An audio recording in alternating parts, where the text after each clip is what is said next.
lineups for our two squads playing the Eastern Division Championship game. Beginning with the visiting Saugerties Stallions, with their head coach, Mr. Colin Martin. His assistants, Rich Doobie, Adam Craig, and Alon Casquita.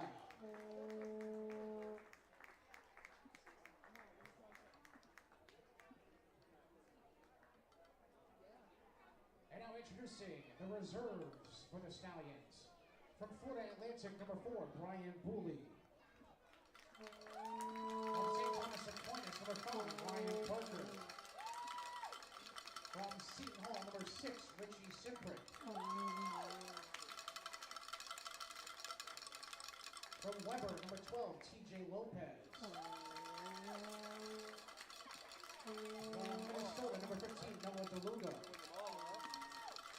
From Lipscomb, number 16, Easton Bertrand. From Weber, number 19, Proxy Vigil. From UMass Lowell, number 20, Fritz Kemper. From TCU, number 21, Mason Speaker. From Pittsburgh, number 24, Tyler Kennedy. From Georgia Southern, number 29, Javon Ray. From Harris, number 31, Jake Quinn.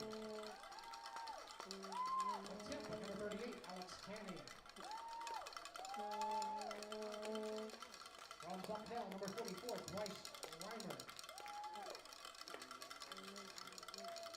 From Indiana, number 48, Jake Strine. From Toledo, number 50, Jack Walker. And from Blake Community College, number 63, Jake Colcourse.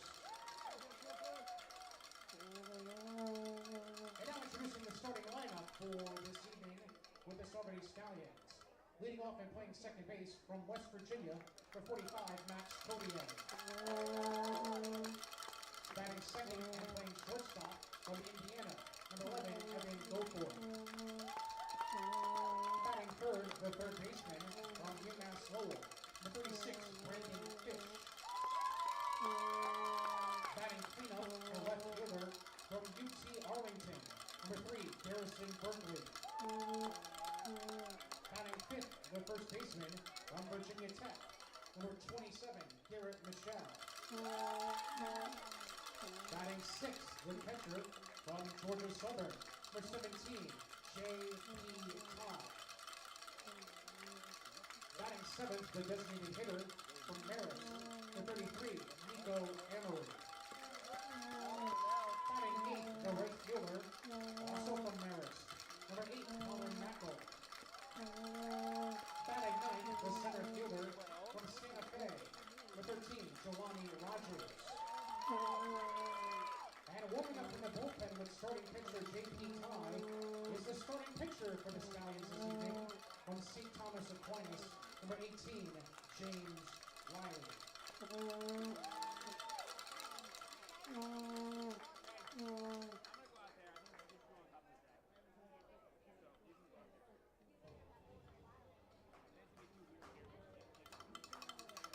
Let's get our feet and let's welcome our Mohawks, your Eastern Division champions! Ladies and gentlemen, these collegiate ball players have come from colleges and universities across the country and chose to play here in Amsterdam as your home team. Let's now meet the coaches, reserves, and starting lineup for your 10-time champion, Amsterdam Mohawks. Leading the way is the head coach, Keith Griffin. Assistant coaches, Ray Christodoulou, Thomas Murphy, and the pitching coach, freshly off his wedding this weekend, Zach Breen.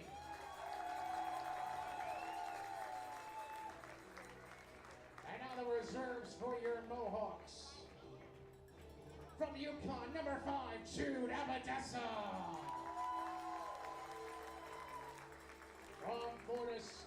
number 6, Connor Whitaker.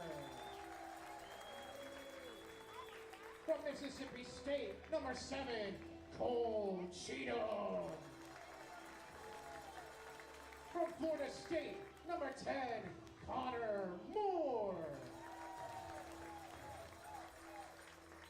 From Wake Forest by way of Amsterdam, number 13, Garrison Berkeley. From Broome Community College, number 14, Jaden Bongiorno. From Manhattan, number 15, Frankie Marinelli. From Houston, number 16, Cade Satelli. From Brown, number 18, Santosh Gatto. From WPI, number 19, Shake Hand. From Arkansas State, number 20, Arlen Butts. From Hudson Valley Community College, number 21, Louis Missa. From Union College, number 22, Chris Suter. From Arkansas State, number 24, Hunter Thomas. From Pittsburgh, number 25, Sam Phillips. From St. Lawrence, number 26, Jack Sylvia. From Pittsburgh, number 27, Josh Overbeek. From NJIT, number 29, Aiden Kidd. From Clark, number 36, Nolan Lemire.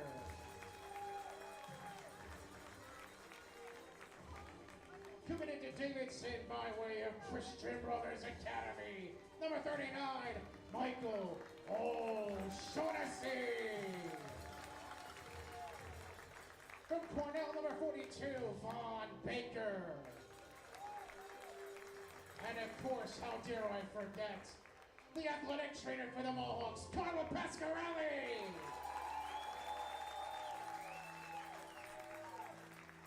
And now your starting lineup. Batting first and playing second base from Bishop State Community College, number 12, Gage Miller. Batting second and playing shortstop from Rutgers, it's that dude, number 2, Cameron Lowe. Batting third, the third baseman from Middle Tennessee State, number 34, Brett Coker. Batting cleanup, the right fielder from the thundering herd of Marshall, number 37, Zach Gardner. Batting fifth, the designated hitter from Middle Tennessee State, number 17, Briggs Rudder. Batting sixth, the left fielder from Maryland, number 8, Ian Patrus. Batting seventh, the first baseman from Florida State, number 32, Cade Bush. Batting eighth, the catcher from Gardner Webb, number 33, Mark Black. Batting ninth, the center fielder from John A. Logan Community College, number 3, Nick Chiamarusti.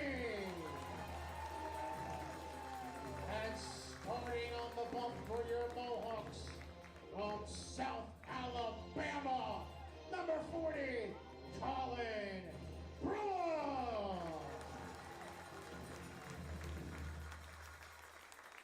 And now, ladies and gentlemen, we ask you to please rise, if not doing so already, and if able to, and remove your caps as we honor America.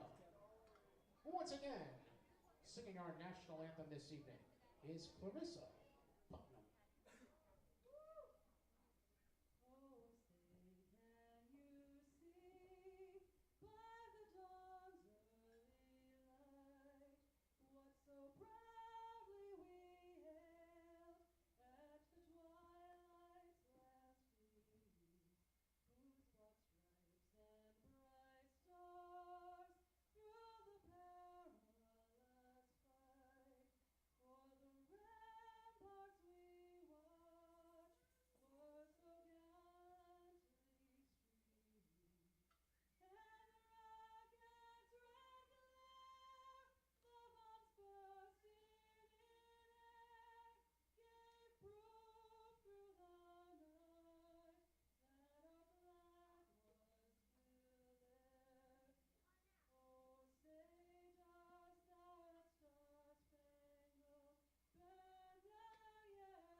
It's another beautiful day for baseball. Your reigning champions, Saugerties Stallions, have traveled north to take on the Amsterdam Mohawks. Hello, everyone, and welcome into the Ulster Savings broadcast booth. Colin Mackel alongside me, John Drager. Stallions have faced these same Mohawks time and time and again in the regular season, winless this year, but the Mohawks looking for revenge themselves as they were winless in last season's postseason, where your Stallions came out victorious on this exact field here at Shuttleworth. And John, what are you looking forward to most out of this game tonight? The consistency out of the batting order. It was a little bit of a rough night for the Stallions on Saturday when they traveled to Mohawk Valley. Had to go through 12 innings of baseball to try to take down the 2 seed in the East in Mohawk Valley, and it got it done in the top of the 12th, where Evan Goforth, first pitch in that top 12 frame, home run over the left center field wall, and from there, the Stallions just kept delivering blow after blow against the Diamond Dogs. They feel a little bit more confident. They feel more playoff ready. They had that day off of rest. They're ready to go here, Kyle. Stallions were able to put on 2 in the first inning, held basically scoreless until that 12th inning, where they did score 3 runs, came out victorious against Mohawk Valley 6-4. And now we are just moments away from first pitch. We will take a look at your Stallions starting lineup, brought to you by Amtech, supplier to military and aerospace. Leading off, Max Codier out of West Virginia. Batting second, Evan Goforth. Batting third, Brandon Fish. Cleanup duties tonight, Garrison Berkeley. Batting fifth, Garrett Michelle. In the 6th hole, JP Ty. Batting 7th and DHing tonight, Nico Amory. Batting 8th, Colin Mackel. Batting 9th, Jelani Rogers. And on the bump for your Stallions, East Division All-Star. Usually see him out of the bullpen, making his first Stallion start of the year. Enter James Riley. Yeah, why not? Why not James Riley out on the bump for the Stallions? I mean, taking a look at the last time he happened to come into this ballpark and try to chuck out an absolute win to try to help the Stallions go in, was basically scoreless for 5 innings up until that extra 10th inning, where it resulted in that 6-6 tie, gave up the lone run in extras for Amsterdam. And it was a little bit of a controversial game for the Stallions, but James Riley performed fantastic in his 5 innings. Couldn't have said it better myself, John. And now we'll take a look at the Amsterdam Mohawks lineup, brought to you by Bob Gehring Septic. Honest, dependable, and reliable. If you need it pumped out, call Bob. Starting with the outfielders, out in left field, Ian Petrutz. Center fielder, Nick Giamarusi. Over there in right field, Zach Gardner. In around the horn, Brett Gardner at third base. Shortstop, Cameron Love. Second base, Gage Miller. Over there at first base from Florida State, Cade Bush. Behind the plate tonight, doing the catching, is Mark Black. And on the mound, out of South Alabama, Colin Bruham. Yeah, and so far it's going to be the best that Amsterdam is going to offer against the Stallions tonight. Obviously, the infield is going to go top of the lineup. They were hitting about 400, most of these guys. Brett Coker, 50 hits in the regular season, only the 13th Mohawk to do so. We're just seconds away from first pitch. Colin Bruham on the mound out of the stretch. He has the ball, gets the sign from Black. Codier stepping in. First pitch of the East Division Championship game is taken for a ball. Codier, one of the Stallions' most prolific hitters throughout the season, joined the team back on July 3rd, where he actually faced Amsterdam in his first game. The 1-0 is swung at and fouled off, evening it up at 1-1. And Codier is coming off a very rare game where he did not register 1 hit on the day. In 6 at-bat attempts, only got on base once, and that was by the walk. Via the walk and as well the strikeout. Don't see him do that very often. Looking to get back onto that right track in this playoffs. 1-1, that's a bouncing ball over to the second baseman. Fielding it cleanly is Cage Miller. He'll throw on to first to retire Codier for the first out. And that's how Codier really does it. He doesn't strike out often. He manages to create contact. Sometimes it's just a slow roller right over to second base. That'll bring up one of the heroes of that Mohawk Valley game, the player of that game, Evan Goforth. And Goforth, he had that sack bunt before his next at-bat where he went first pitch dinger. First pitch is a bouncing ball up the middle. And mishandling that is the shortstop, Cameron Love. And Evan Goforth reaches safely on the E6. So just like that, the Stallions get themselves a base runner.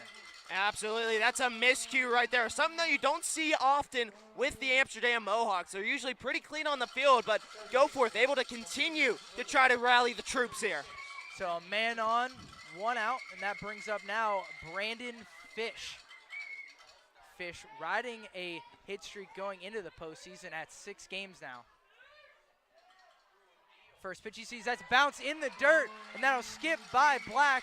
Over to second base on the wild pitch is Evan Goforth. Stallions have themselves a runner in scoring position. And that's a crucial wild pitch right there by Bruham. And now with Brandon Fish stepping up, didn't have the best night at the plate. He seems to be due for a big hit right here.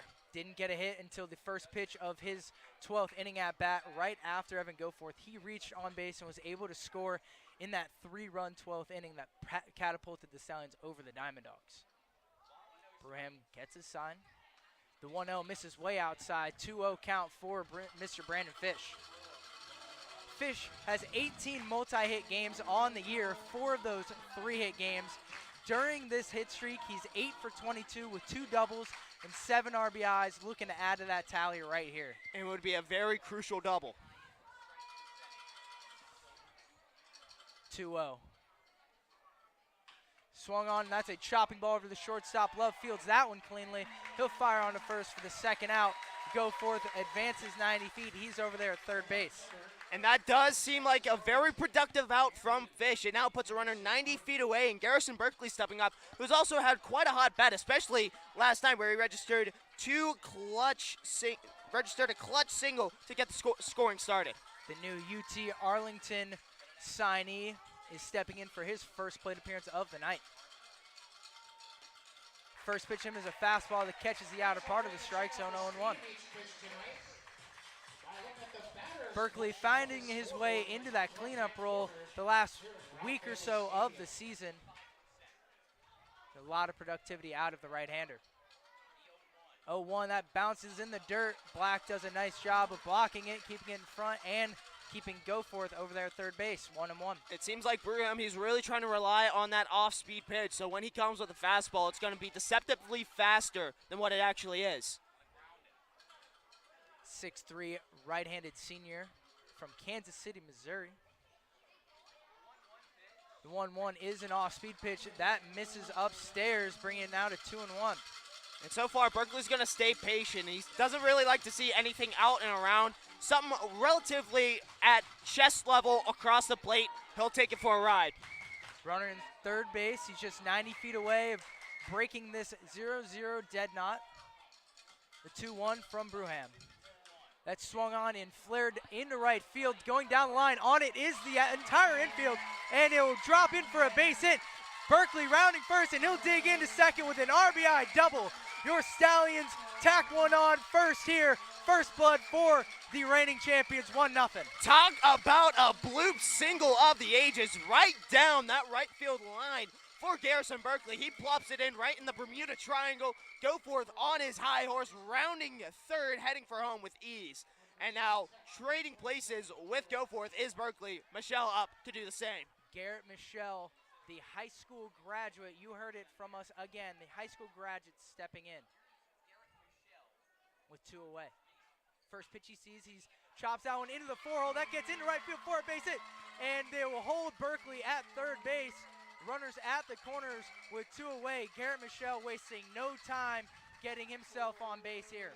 And it seems like the Stallions are getting aggressive out early on Bruham. It seems like they're going to be swinging anything that crosses the middle of the plate. And so far paying off. It's getting through the gaps. It's plopping down the line fair. Everything is going the Stallions' way thus far. That brings up now out of Georgia Southern tonight's catcher, J.P. Ty. Garrett Michelle, just real quick, he had an 11-game hit streak to end the regular season, continues to just swing one of the hottest bats in the Stallion lineup. And he had that single that scored the 3rd run of the game for the Stallions. First offering, that's fouled straight back into the netting, 0-1. Yeah, that was going right towards us in the booth, but luckily there was a net there. fellow catcher in Nico Amory awaits on deck for his first cuts. He's DHing tonight for the pitcher in James Riley. And you don't really usually see him in that DH spot. The 0-1. That's swung on and fouled straight back again. JP Ty just missing both of those fastballs from Bruham. Down in the count now, 0-2. And that's the aggressiveness that JP Ty needs to have if he wants to continue this rally early on the top of the first. 2 outs, might as well swing for the fences. You got a runner 90 feet away. 2 for 6 last night in the contest, last time out against Mohawk Valley. 0-2, that fastball misses low and in, 1-2. It seems like Bruham is really trying to utilize that fastball more often, and it could provide danger for the Mohawks. Certainly attacking the strike zone with that heater. The 1-2, swing and a miss from JP Ty. That one gets through the wickets of Mark Black. Scoring the second run for your Stallions is Garrison Berkeley. Stallions are magical right now, 2-0. Talk about that. I believe that's the second time that a Stallion has reached on a swinging strikeout to first base. Perfectly timed. That ball got past Black. He didn't keep it in front. And now the Stallions are still in business with the 2-0 lead. Will go down as a strikeout.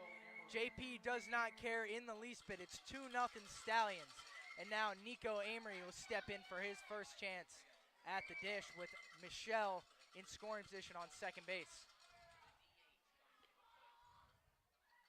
First pitch swinging on the off-speed pitch, 0-1. I believe this is the second time in the playoffs this year that the Stallions have brought out 7 batters in this top first frame. 2 for 2 on that one. You love to see it. Bram gets a sign from Black. He'll come set. Gives it a little shimmy. Checks Michelle at second. 0-1. Bounces in the dirt. Black has to stop that one on a knee. That evens the count at 1-1. It seems like that bottom strike zone has been haunting at Bruham so far in this top first frame. He just can't seem to catch that edge. It's just breaking too much down low. Struggling with the location early in the outing is Bruham. This is his 8th appearance on the year, 5th start. 1-1. Swinging on that one is Amory. Foul. Line drive up the first base line, just sliced away from the glove of Cade Bush. Yeah, and you got some bodies right there on the second base bag.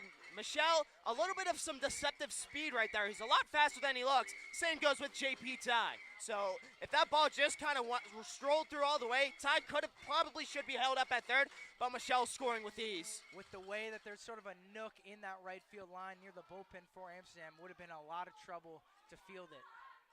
The 1-2. Fastball, that catches the outer part of the strike zone for a called strike 3.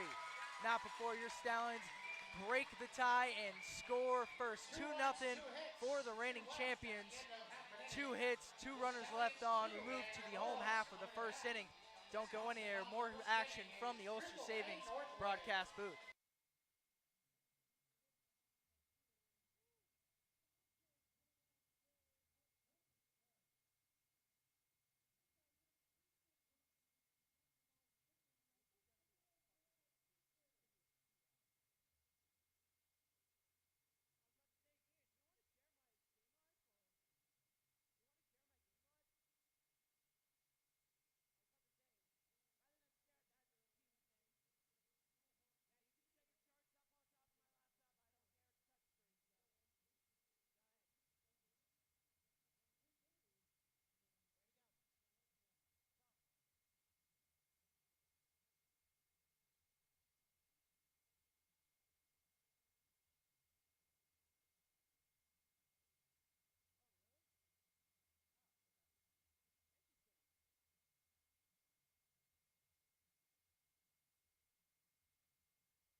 Welcome back to the Ulster Savings broadcast booth, brought to you in part by Diamond Mills, world-class amenities and refined luxury, and by Dwyer Contracting, high-quality craftsmanship in a family-owned business. 2-0 Stallion lead. as we move now to the bottom of the first inning. And let's take a look now at how your Stallions stack up against these Mohawks defensively. Starting with the outfield. Over there in the left field, Garrison Berkeley. Center field, patrolling the skies, Jelani Rogers. Over there in right field, Colin Mackel. And around the horn at third base, Brandon Fish. Shortstop, Evan Goforth. Second base, Max Codier. And first baseman, Garrett Michelle. Battery mate, JP Ty on the bump, James Riley. Yeah, and it is 5 innings last time here in Amsterdam. Only gave up that one run. He's looking for similar results here, trying to get the start on the mound. Leading off for the Mohawks, Gage Miller, the second baseman. He takes a fastball for a ball, 1-0. And that one run was unearned in that contest. So I have to keep an eye on Riley as he continues to be one of the Stallions' most prolific arms out of the bullpen. Out of the stretch, the 1-0. Thought about going around, but held up in time. 2-0 count. And Miller has been a dangerous hitter in the playoffs. 2 home runs on Saturday against the Outlaws for the second baseman. Lots of home runs in the contest for the Mohawks. The 2-0, that one misses upstairs. 3-0 count to the leadoff man in Miller. And it really seems like Riley's game plan right now is to have Miller chase upstairs. 2 straight balls going high, the other one going outside for JP Ty. 3-0 is a fastball, gets me over. 3-1 count at the belt.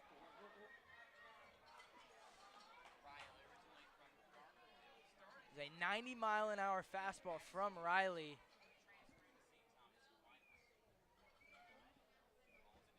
Three-one, swing and a miss. And that right there, that seemed to be like Miller's pitch right there. He's shaking his head and defeat is like, I just missed that cut on that one. Miller, a 400 hitter during the regular season, was 2 for 3 in that contest. They facing a full count now, 3-2. Payoff, and that one's shot straight up and over the press box here at Shuttleworth, keeping it now at 3-2 count. Yeah, that 400 batting average that he had in the regular season, second in the entire league, 2 points away from the league leader from Newark. Max Codier would be in that conversation, just didn't have enough at-bats around that 40 mark in the regular season. 3-2. That's a ground ball over to the third baseman, Fish. He fields it cleanly, throw across the diamond, and in time, 1 away. And that right there is all-star to all-star right there. Brandon Fish having the advantage, able to make those routine ground ball play, can fire that ball over. Very, very clean in fielding. Brandon Fish, one of the Stallions' most consistent players on both sides of the baseball all season long. Just shy of that 400 mark on the year, was towing it all year long, north of it by a bunch, south of it by very few. Cameron Love stepping up now, the shortstop. First pitch is a 92-mile-an-hour fastball, and that one misses outside, 1-0. And it looked like it was breaking in very at the last second, that 92 heater. The 1-0. Swing and a chopping ball straight back into the netting, evening it up at 1-1. And it seemed like Love was trying to climb the ladder on that one and overcut it, making it go down and out. This season, Brandon Fish over there at third base, we talked about it, the sure hands, a 989 fielding percentage, made 1 error in almost 300 innings. 1-1, that's off speed, and that catches the inside part of the strike zone, 1-2. And it seemed like Riley was trying to jam up Love. He's not taking that one, perfectly placed on the inside edge. Facing the 1-2 count, chokes up on the bat, the pitch, swing and a miss. Strike 3 goes Love. That right there was a beautiful slider. Going down, breaking out, Love having to step out a little bit to try to chase after that. Beautiful sequencing right there by the All-Star. That brings up now out of Middle Tennessee State, the third baseman, Brett Coker, one of the returning Amsterdam Mohawks from last season's championship run.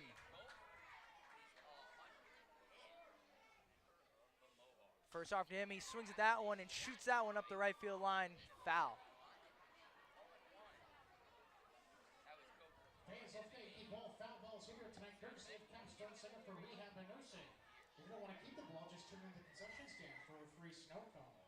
Riley gets a sign from JP Ty, comes set, 0-1 2-way. That's grounded straight up the middle and off the leg of Riley. He'll grab it and throw on to first to retire the side. 3 up, 3 down, go the Mohawks. Wow, James Riley have a first inning. That took a set of cojones right there to take that comebacker straight up the middle. Riley took that in stride, made the flip on to first, and he's amped to go 1-2-3. 8-9-1 due up for your Stallions. They take a 2-0 lead into the top half of the second inning. Don't go anywhere.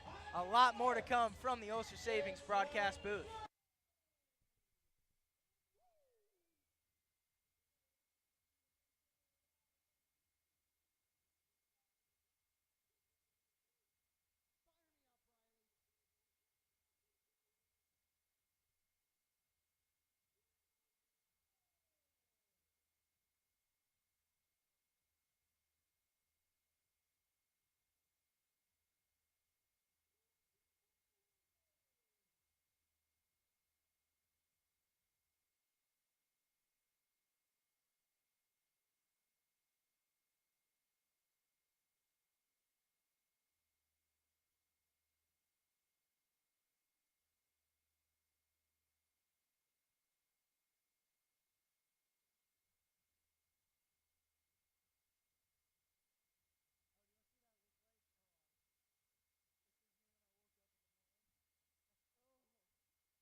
Welcome back to the Ulster Savings broadcast booth. Stallions taking a 2-0 lead, brought to you in part by Dwyer Contracting, high quality craftsmanship in a family owned business, and by Ephros Orthodontics, smile provider for your Stallions. Leading off the top of the second is out of Marist College, the right fielder, left-handed hitting Colin Mackel.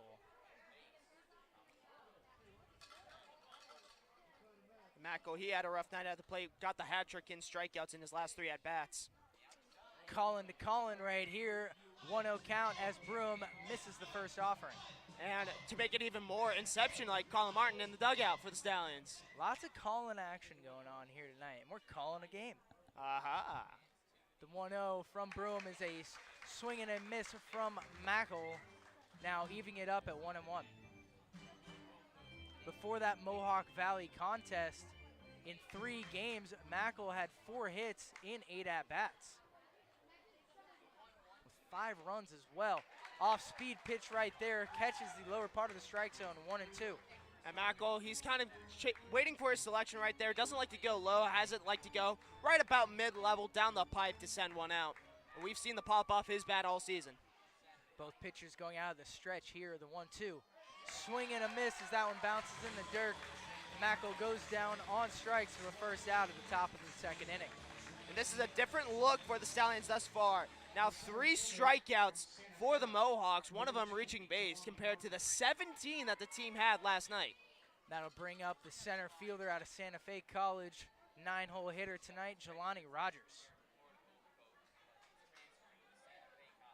Broom getting his sign, shimmying a bit, comes set, first pitch is a fastball that catches the outer part of the strike zone, 0-1. 94 from the radar gun here at Shuttleworth. Didn't look that quick to me. 0-1. That's a good off-speed pitch from Broom. Looked like maybe a sink fastball. 0-2 count. And Rogers has a little bit of a short swing. He likes to tuck his elbow in before taking his cut.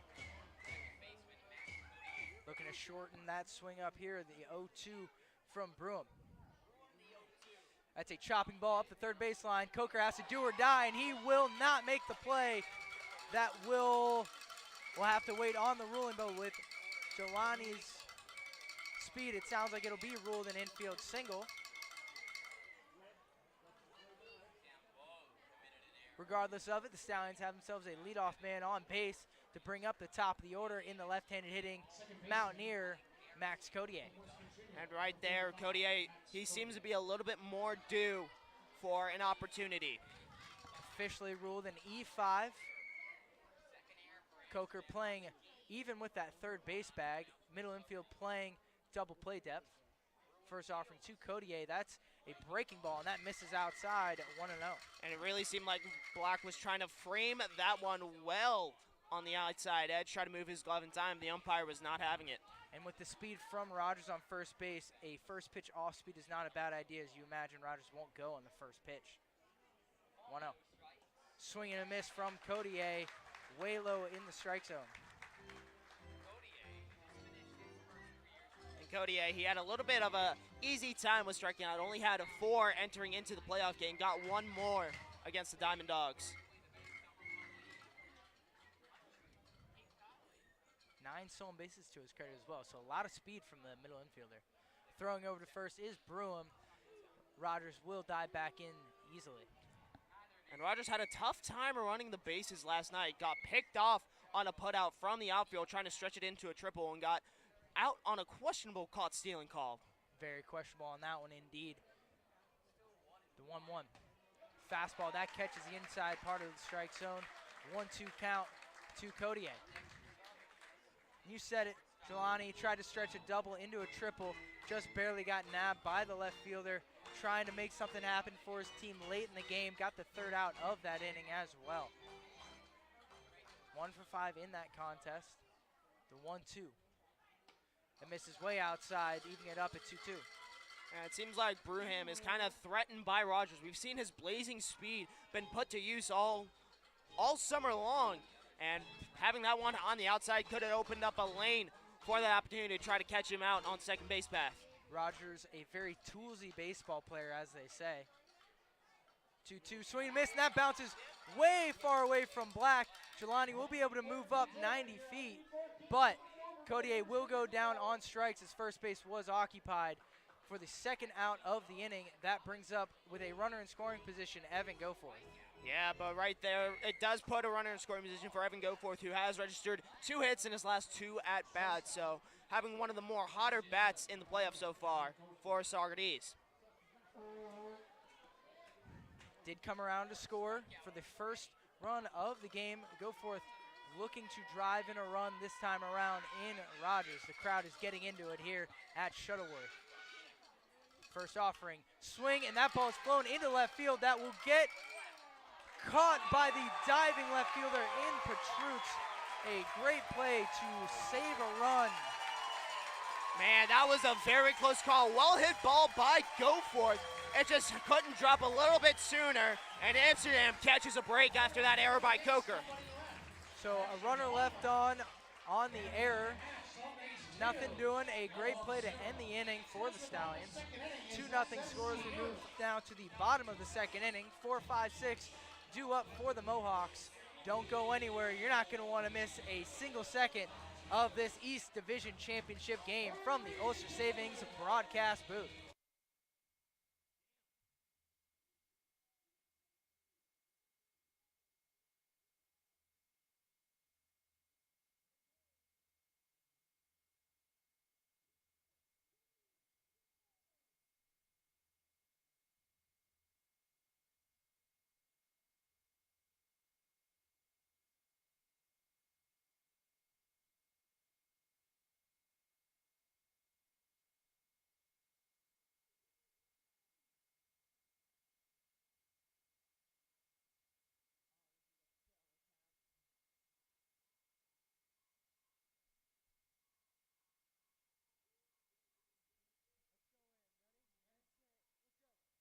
Welcome back to the Ulster Savings broadcast booth, and your Stallion faithful have taken over Shuttleworth. You can just hear the crowd starting a Let's Go Stallions chant.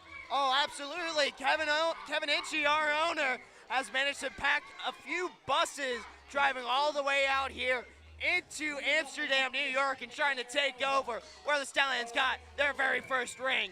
It's a wave of black and gold in the grandstands and all the way in the outfield. This is a very intense game here, just through 1.5 innings so far. Now back to the action on the field. James Riley on the mound again. Zach Gardner, the right fielder, steps in for his first at-bat. First pitch off speed. That one just misses the outside part of the strike zone. And it looked like he was trying to work on the outside, have Gardner reach on that one. A small shift for the Stallions. 1-0. That is in there for a called strike, 1-1. You have Brandon Fish playing in the 6 hole. Evan Goforth playing almost behind that second base bag. The 1-1, that's chopped up the third baseline, way late and very defensive. 1-2 now to Gardner. And taking a look at Gardner's stance, he's setting up very open in that left-hander batter's box. He likes to pull it over into right field, so that's why the shift has commenced. Absolutely. Garrett Michelle hugging that first base line. Cody A shaded towards the 4 hole. The 1-2. That one is ripped up the first baseline into the netting, so we'll try it again, 1-2.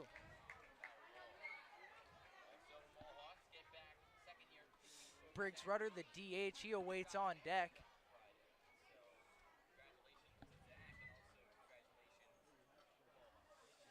The 1-2, that is ripped into shallow right center field for a base hit. Fielding it cleanly is Delaney Rogers. Just like that, the Mohawks have a leadoff base runner for the DH, Briggs Rudder. It was a softly hit ball flying over, blooping over the head of the infield, going right into that Bermuda Triangle between Cody A. Rogers and Mackel. It was just a leadoff single here for the Mohawks.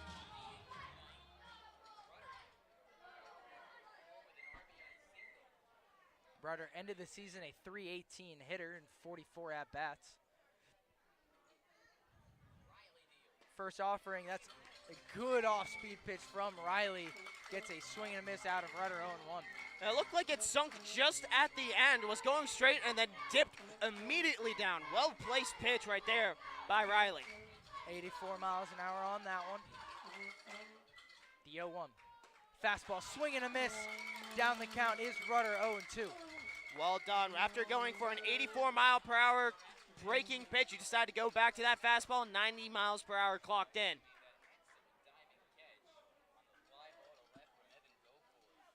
Riley gets a sign from Ty. The payoff. Fastball just misses the outside part of the strike zone, 1-2. Ooh, that was a close call right there by Ty. Perfectly setting up on the outside edge. Try to get it on that top outside corner. Just missing out by a few centimeters, I should say. Rudder does have a home run to his credit on the year. A triple and 3 doubles as well, so something to keep an eye on. Does have a little bit of pop. 1-2, and that plunks him right on the elbow guard. And that will put runners at first and second with nobody out. Yeah, it seemed like Riley was trying to go up and inside, try to have Rudder jammed in and chase upstairs.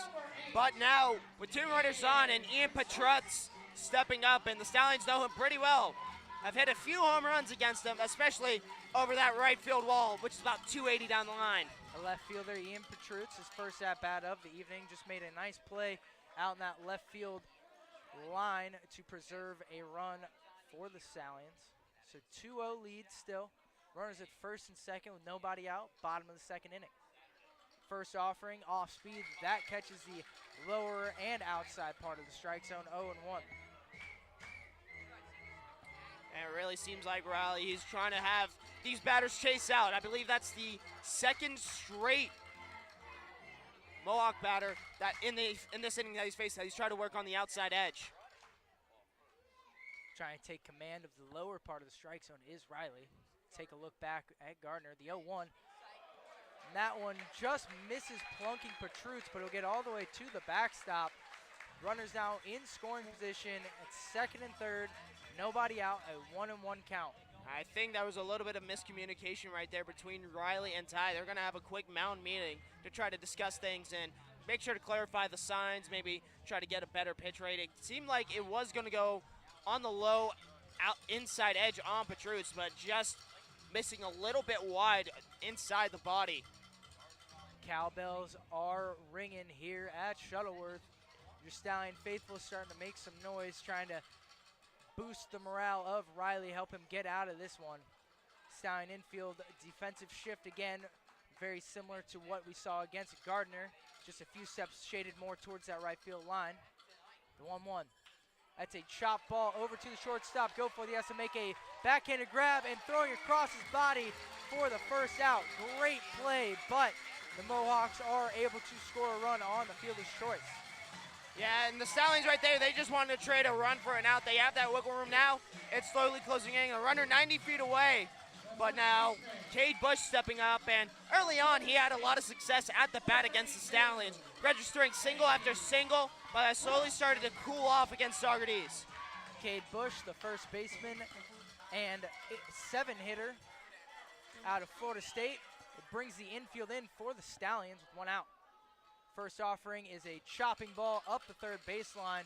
That'll kick well foul. Chase Pickles, the resident bat boy and ball boy extraordinaire and local celebrity for the Saugerties Stallions. He's hanging out in the dugout.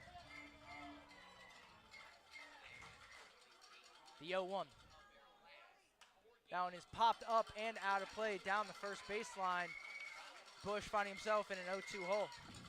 Yeah, right there. It seems like Riley is really trying to work on the outside, have Amsterdam chase after it in the zone. The 0-2 from Riley. Pitch. That's chopped up the third baseline, and that'll kick just foul, says the home plate umpire. Hey, at least Fish was ready. He got that ball. He looked ready to fire on over to first. Try to get that second out. Well-timed positioning right there by the 19-year-old from UMass Lowell. Always forgetful. 2 of our best players are at the corner infield positions today in Brandon Fish, 19, as you said, Garrett Michelle, 18. Again, yet to touch a college campus.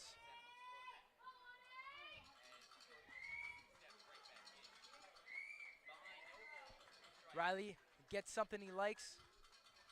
The 0-2.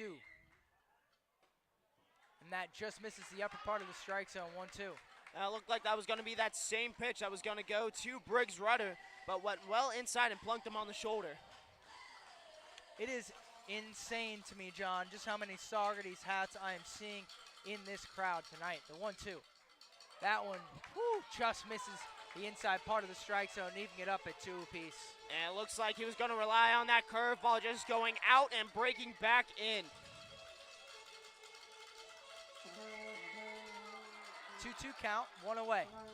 Stallion infield all the way in. The pitch. That one is popped up and out of play down the first baseline, so we'll try it again, 2-2. Something to note here, already 30 pitches for James Riley, 1 out in the bottom of the second.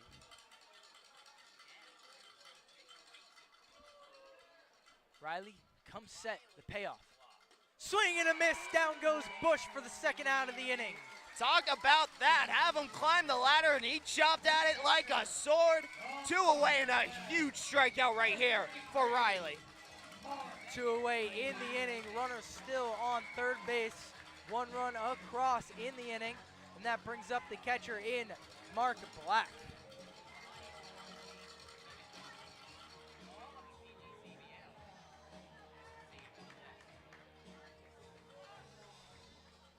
Black ended the regular season a .292 hitter in 89 at-bats.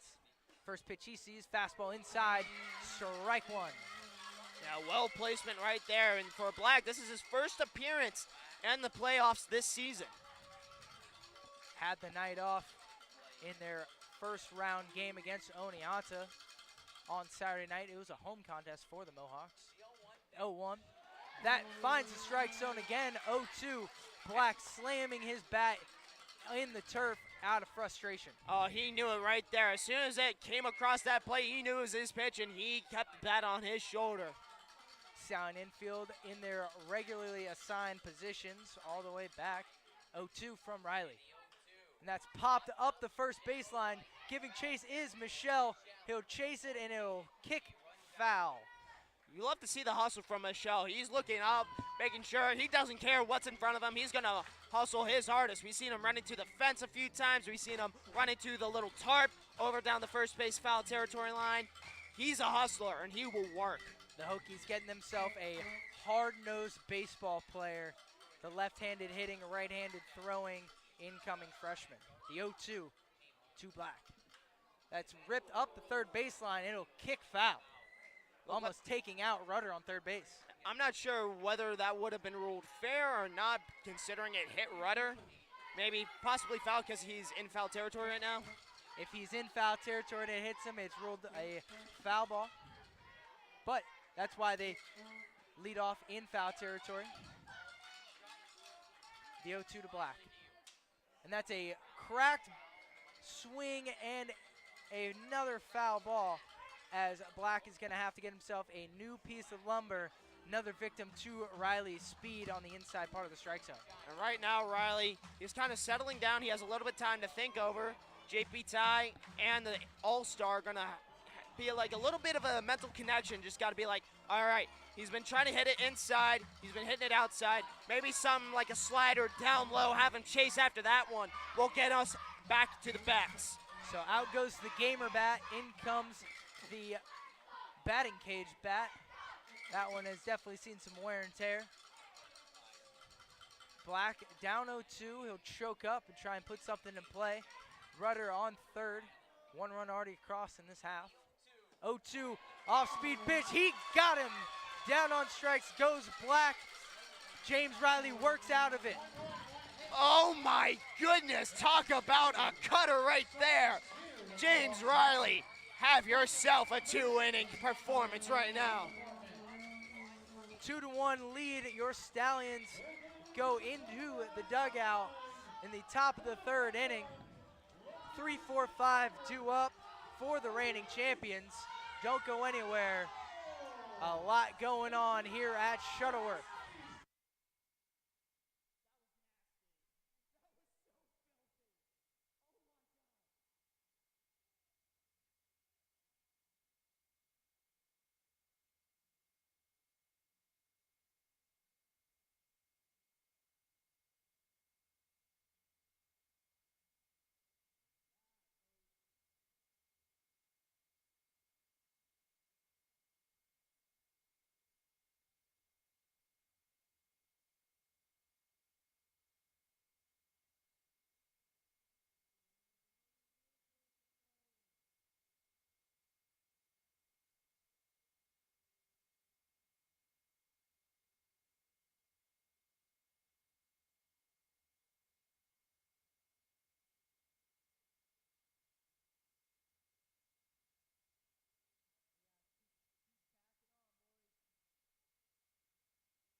Welcome back to the Ulster Savings broadcast booth, brought to you in part by Emerson Spa, a hidden treasure in the Catskills, and of course by iMedView Inc., independent medical review, world-class results, and local connections.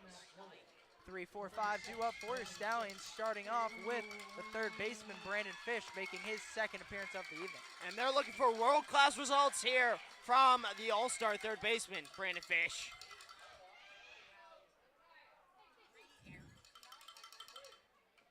First pitch swinging is Fish, and he'll chop that one up into the Amsterdam dugout. 0-1.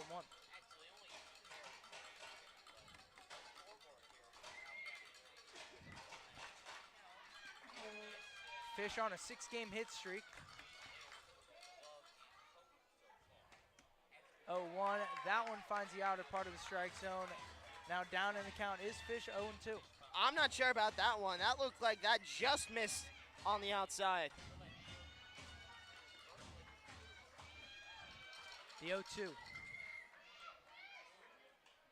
And that one is popped up the third baseline, and that will slice just foul. About 2 feet right, and the Stallions would have a runner in scoring position. Oh, absolutely. It just managed to hit the dirt of the Stallion bullpen, just missing it by just a few feet. Another one of those bloop singles well down the line that could have turned into a double for Fish, just like Garrison Berkeley had. Just a little bit too much of a fade to it. Very unfortunate, but Brandon Fish still at the plate. Not all hope is lost. 0-2 count. Broom still on the mound for the Mohawks. Pitch, that is a bouncing ball up to the second baseman. Fielding it cleanly is Gage Miller. Throw on to first is in time for the first out. And Fish has had a little bit of a struggle here at Rao Family Stadium. Not really been able to hit the ball well against the Mohawks in Amsterdam, but he's looking to try to change that here. Two great pieces of contact. One of them's going to get through. Absolutely, and that brings up Garrison Berkeley. If you remember, RBI double his first plate appearance, and he came around to score himself. First pitch he sees is an off-speed pitch, and he swings through it 0-1. It seems like he just had that right height on it, just missed the cut well below. Feels like the speedometer on these pitches might be juiced up. The second pitch of the at-bat is a ground ball to the third baseman. Coker fields it cleanly. Throw on to first is in time, 2 away. I don't know, John. Doesn't look to me like Broom's throwing 94 with an 86-mile-an-hour changeup. Certainly in the 90s, but feels a little home-cooked to me right now. Yeah, it doesn't seem that fast at all. It's just looking a little bit of normal speed. Maybe it's that deception. Could be. Garrett Michelle, he steps in now. 2 away. First pitch swing, and he fouls that one straight into the netting.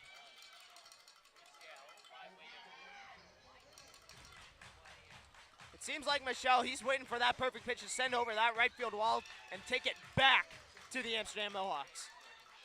21 for his last 43 is Garrett Michelle. Breaking ball, that one misses low and outside, 1-1. And something you see with Michelle, a little bit more of an uphill swing. So if he gets something low, you best believe he's cranking that 300 plus. The 1-1.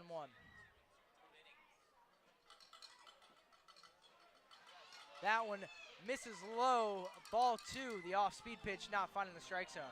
Good eye by the incoming freshman to Blacksburg, just really trying to settle in, wait for his one pitch, try to start another 2-out rally.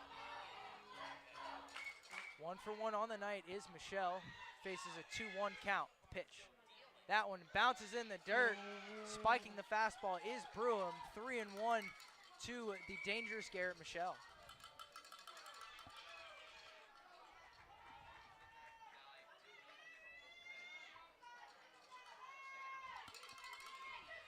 Three-1, 2 outs.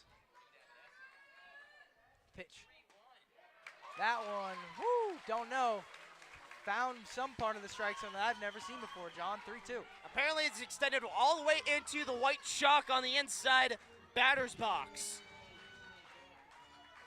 Michelle now in a full count scenario with 2 away. Pitch.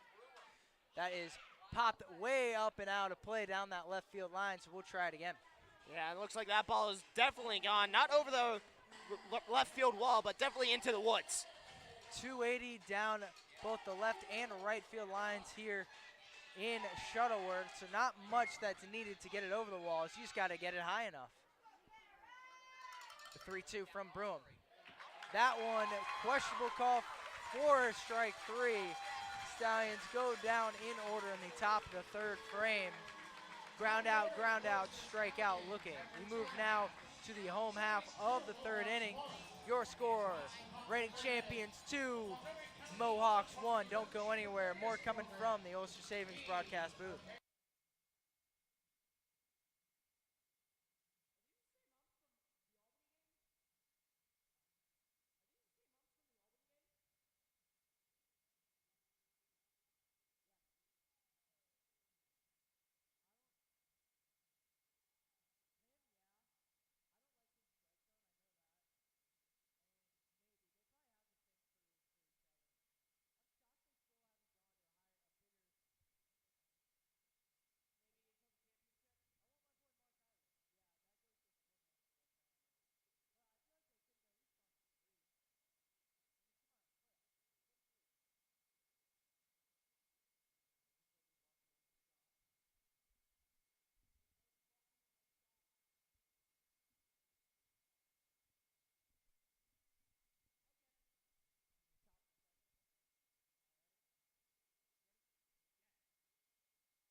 Welcome back to the Ulster Savings broadcast booth. Stallion Baseball brought to you in part by IXL Health and Fitness Club.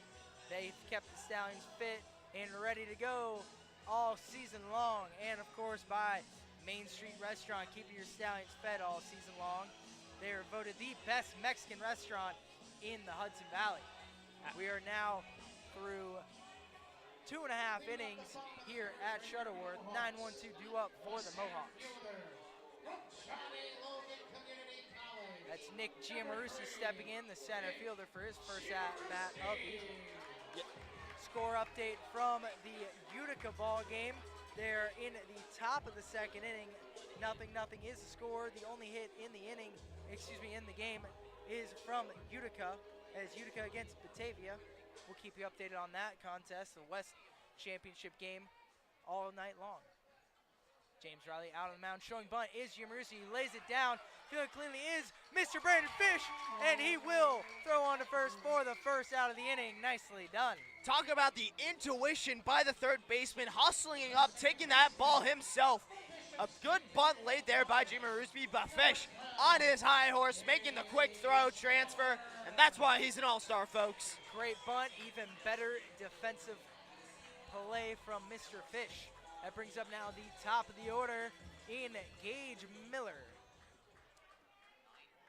Miller 0 for 1, started the game with a ground out to the man over at third base. First pitch is a breaking ball, and that finds the strike zone 0-1. Yeah, that's a good pitch right there to start off. Go off speed, trying to go 77, try to misplace the timing that Miller has on you.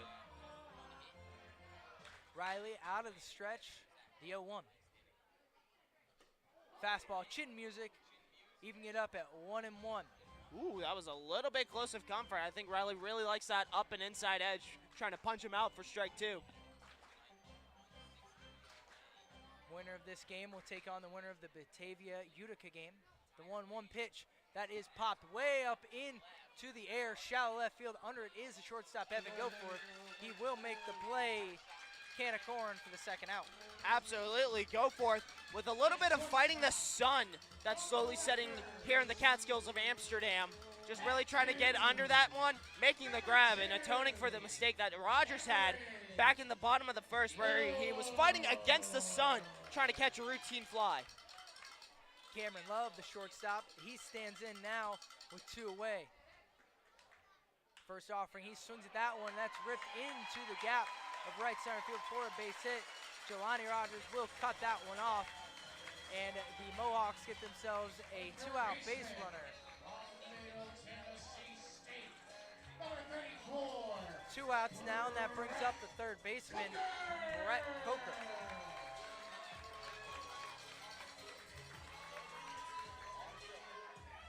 Coker 0 for 1 with a hard hit ball up the middle that James Riley was able to kick save and throw on to first to retire that first frame in order for the Mohawks.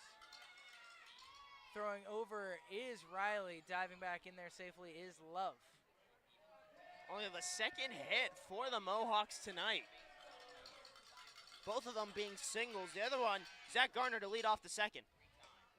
First pitch to Coker misses outside with the fastball, 1-0.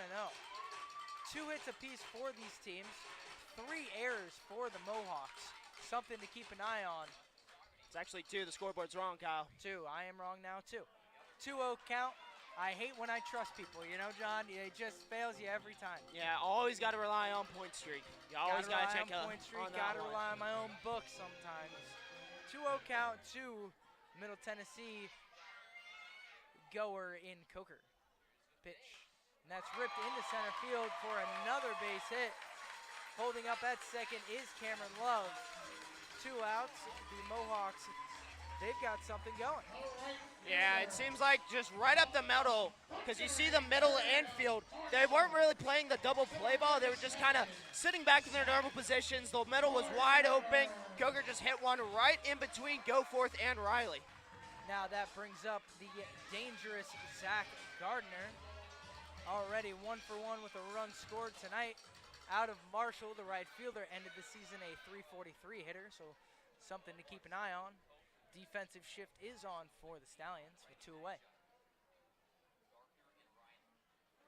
He'll come set, the pitch.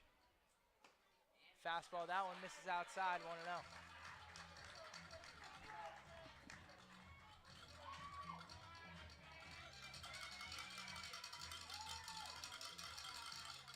Stallion faithful getting real loud in front of us here at Shuttleworth. They have taken over. 1-0. Off speed, just misses the outer part of the strike zone. Now 2-0 to the right fielder. And it looks like the plan for Gardner, just kind of put it outside, have him reach, force a ground ball, get the force out. Pigeons flying in the grandstand, hoping that they don't leave any presence for the crowd underneath. 2-0 count. Time at the plate as Gardner will step out of the box. Or any attacks on us, because we did have to deal with a pigeon's nest one time coming into Amsterdam. Terrifying scene as the pigeon came into the press box. A 2-0. Breaking pitch, that finds the strike zone, 2-1. Nice little off-speed breaking ball, clocking at about 80 miles per hour. 2-1 count to Gardner. Riley gets a sign from Ty, checks the runner in love on second. Pitch. That's bounced in between the shifters for a base hit. Rounding third and heading for home is Love. Jelani Rogers mishandles the ball, but he will throw out Coker trying to slide into third base. That will retire the side, but not before the Mohawks tie this one up at 2 apiece.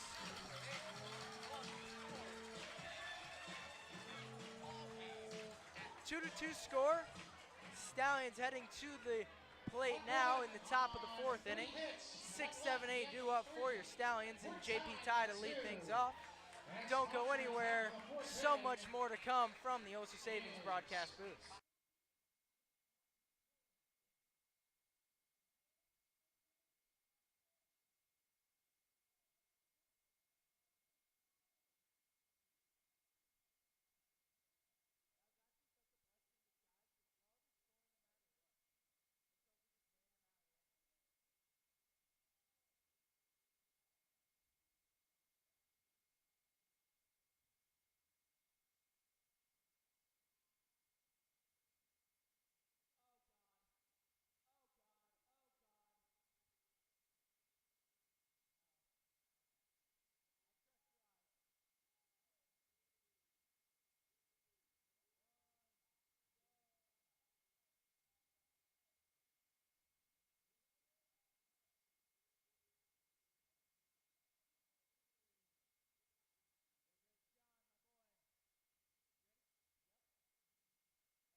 Welcome back to the Ulster Savings broadcast booth.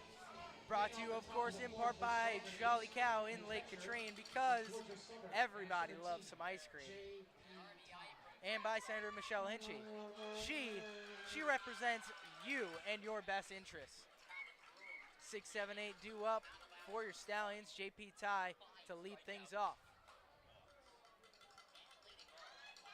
Bruham on the mound for the Mohawks. Top of the 4th inning starts off with a ball that catches the dirt, 1-0. And something to notice from Ty, he had a lot of great contact that was flying towards the fence, and it's a big ballpark in Mohawk Valley. Different situation here. 1-0, that catches Mr. Ty on the elbow guard. He'll trot up to first base. Stallions get themselves a leadoff man with nobody out.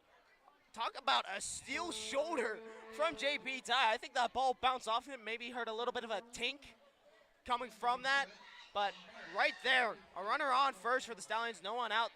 That's going to be huge going down the stretch. Looked like it caught the Evo shields. It plopped straight onto the turf. Lucky for Mr. Ty, he wears that every at-bat. And now Nico Amory will step in, the designated hitter, looking to get things going. First pitch that he sees bounces in the dirt. Mark Black does a nice job of blocking that on both knees, 1-0 to the DH. Something to keep an eye on. Ty getting a little bit too aggressive on the base paths. He's got to be careful or else he's going to get picked off. Everybody needs to just play their own game, not try and play hero ball or do too much here in this high-intensity situation. Broom will throw over just to check on Mr. JP Ty. Nothing doing. And you happen to see Kate Bush kind of playing up towards that infield grass, not really playing on first base at all. Coker as well, even with the bag. 1-0 count to Amory. And he will pop that one up and out of play, 1-1. Both Ty and Amory strikeout victims their first time around. JP Ty was able to reach first base on the wild pitch, and Berkeley was able to step on home on that same pitch. 1-1, nobody out. Pitch. That one misses upstairs for a ball, 2-1. Something to keep an eye on. The Amsterdam bullpen getting some work in. It looks like Santosh got him getting some action.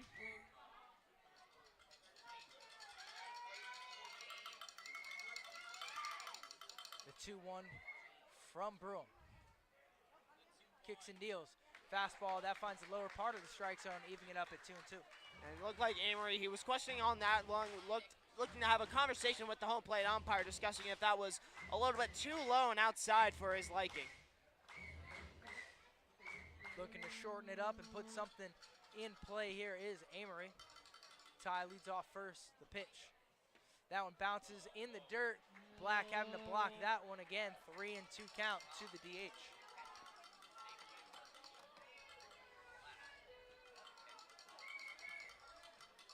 Amory finished his regular season a .230 hitter, but was 3 for 7 with a run scored. One of those is a double and an RBI in his last 2 games for the Stallions. The payoff, swing and a miss. Broom climbing the ladder on Amory from the first out of the inning. And that right there, he went down swinging, came down looking to end that first inning and having a little bit of a rough time adjusting to the playoff atmosphere. Colin Mackel, the right fielder, he will step in for his second at-bat of the evening. The left-handed hitting Marist College outfielder trying to get things going for the Stallions. First pitch he sees, that's a fastball that misses low and in, 1-0.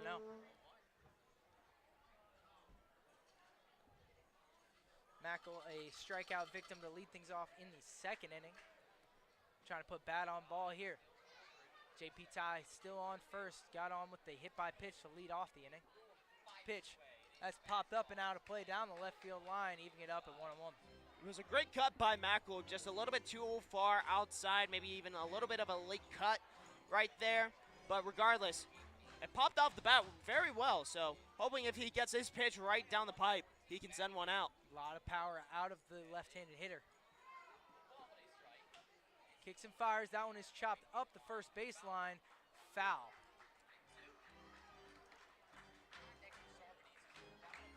Mackel now facing another 2-strike count, down in at 1-2. Jelani Rogers, he awaits on deck.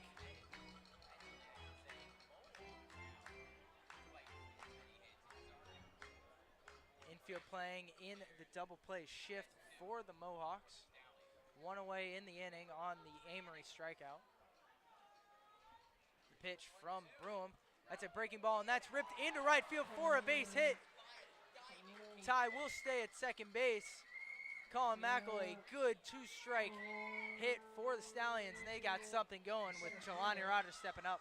Well done job by the right fielder, able to put it right in his spot on usually the defensive side, just getting it under the glove of Cade Bush, trying to make a diving play, maybe a little bit of a fatigue playing with that, trying to get those foul balls in down the first base line. Perfect setup right there. 2 runners on, 1 in scoring position. Time is called as there will be a mound visit from the Mohawks pitching coach.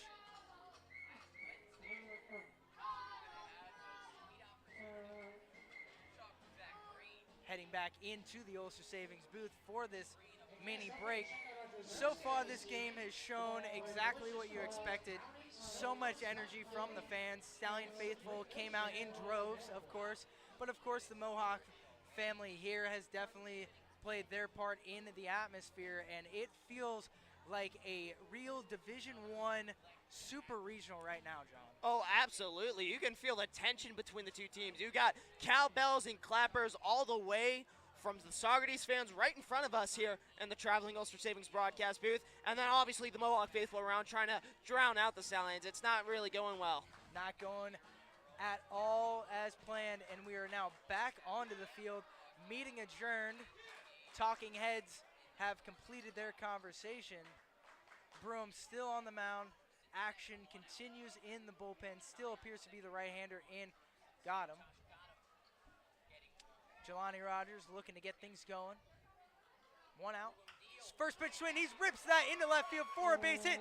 JP Ty is being waved around third. The throw is cut off and not in time. JP Ty with an incredible slide. Stallions retake the lead, 3-2. And that's usually a call that Petrutz guts people out on, and we saw it last time in that 5-4 loss against Amsterdam back here at Shuttleworth Park. The Stallions got called out on, I believe it was Berkeley rounding third, heading for home. He got caught at the plate, but JP Ty using his speed to get home, and the Stallions retake the lead. I am just a couple more loud base hits away from losing my voice in this one, John. We're gonna adjust the soundboard, turn those dials off a little bit, trying not to break anybody's home speakers. I'm sure you're fine, Kyle. 3-2 is your score. Max Codier stepping into the box with runners at first and second. First pitch swinging is Codier. He rips that one into right field for a base hit. And Mackel will be held up at third base, so the bases are loaded. Talk about that. Max Codier, welcome to the playoffs, Buckaroo. Buckle up. His hit is ready to roll. Bases full of Stallions. And that brings up now the shortstop, the man, the myth, the Hoosier, Evan Goforth. And we've seen him have a little bit of pop off his bat in the last 10 days for the Stallions, able to pop out some home runs with a brand new bat. The time is called as head coach Keith Griffin will head out to make a pitching change. We will give you the definitives, but it looks like it is Gotham coming out of the bullpen for the Mohawks. We'll take a short break. Don't go anywhere. You're not going to want to miss a beat of this game.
Welcome back to the Ulster Savings broadcast booth.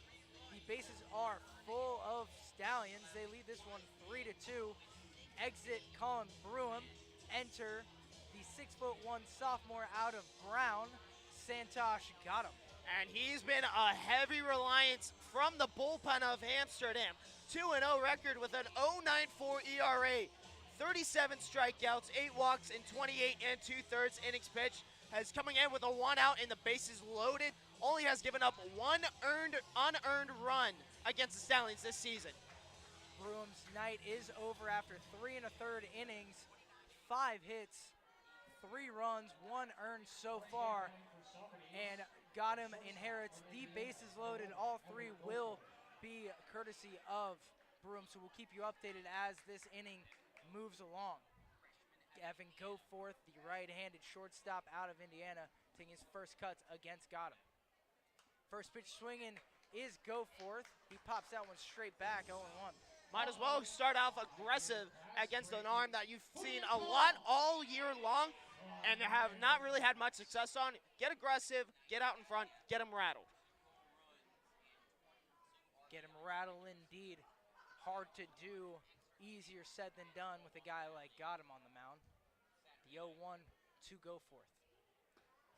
Breaking pitch is swung straight through, and Goforth is down in the count now, 0-2.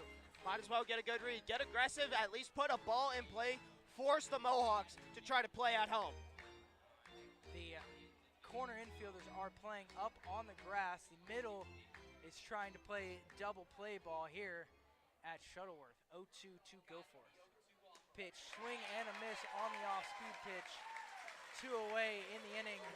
Now that'll bring up Brandon Fish. And that's a 3-pitch strikeout. Goforth swinging on all 3 attempts right now, and he'll take a seat in the dugout. And now Brandon Fish, another potent hitter for the Stallions, up to bat now, bases loaded. Very dangerous sight. Very dangerous indeed. Stallions started this rally with 3 straight singles. Bases loaded, 1 run across. First pitch, off speed, that misses low, 1-0. Very dangerous hitter in Brandon Fish. Lefty-righty matchup, advantage Fish. 7:49 local time. Sun slowly creeping behind the hills. The 1-0, and that's chopped over the right side. Fielding that cleanly is Miller. He'll throw on to first to retire the side. But not before your Stallions are able to retake the lead. 3-2, 3 runners left on 3 hits and a hit by pitch. Don't go anywhere. A lot more action is coming to you from the Ulster Savings broadcast booth.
Sweet Child of Mine is blaring over the loudspeakers here at Shuttleworth.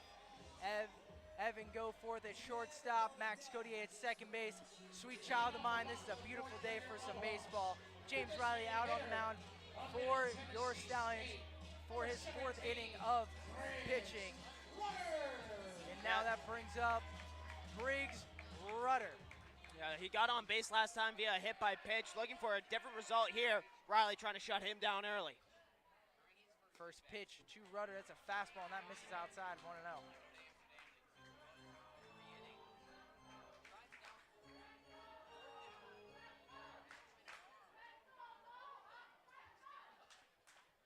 The 1-0 from Riley. Breaking pitch, that bounces in the dirt, bringing it to now a 2-0 count. Something to keep an eye on. 54 pitches for James Riley right now, heading into this bottom 4 frame. 2-0 count. Stallions have nothing going on in the bullpen so far. Third pitch of the at-bat to Rudder is popped straight up and out of play, 2-1. Something to note with Riley, even though this is his first start for the Stallions this season, has come in and pitched multiple innings, pitched 5 innings here, pitched 6 in, I believe, Oneonta. He's been used lengthily. 2-1. Off speed, and Rudder will fist that one up and out of play as it bounces off one of the stands over here, patio deck areas, 2-2. And that's a way to fight back into the count. Go inside, breaking ball, have him jammed. 2-2 is your count to the DH in Briggs Rudder. He's 1 for 1 with a run. Off speed, that's bouncing ball over to the first baseman, Michelle. He'll field it cleanly and step on the bag himself for the first out. Talk about a slow roller. Michelle getting a little bit on the outside, grabbing it, trotting all the way to first by himself, unassisted. Great job by Riley, really trying to jam him inside and force a high chopper ground ball. That brings up now the left-handed hitting left fielder, Ian Petrus.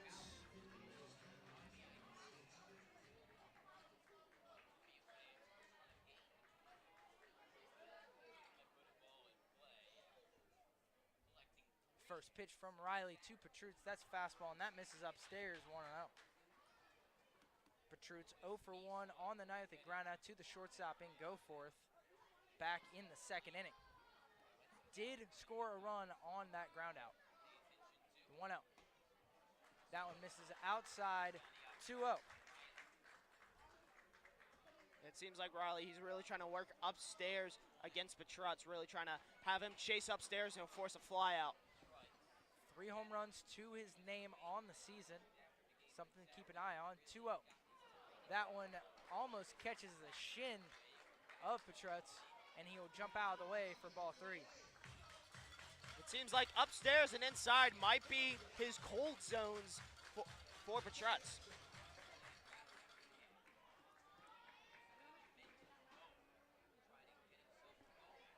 3-0 with 1 away. Pitch. Ball 4, so 4 straight balls to Petrutz will walk him with 1 away. And a score update in the Batavia-Utica game. Bottom of the 3rd inning, Batavia up now 1-0 in the contest. They still have a runner in scoring position on 3rd base with 2 away. So Cade Bush will step in now for his 2nd appearance of the night. Runner on first, 1 out. Bush 0 for 1, throw over to first. Very close indeed is that one. Woo! That was a very close call right there.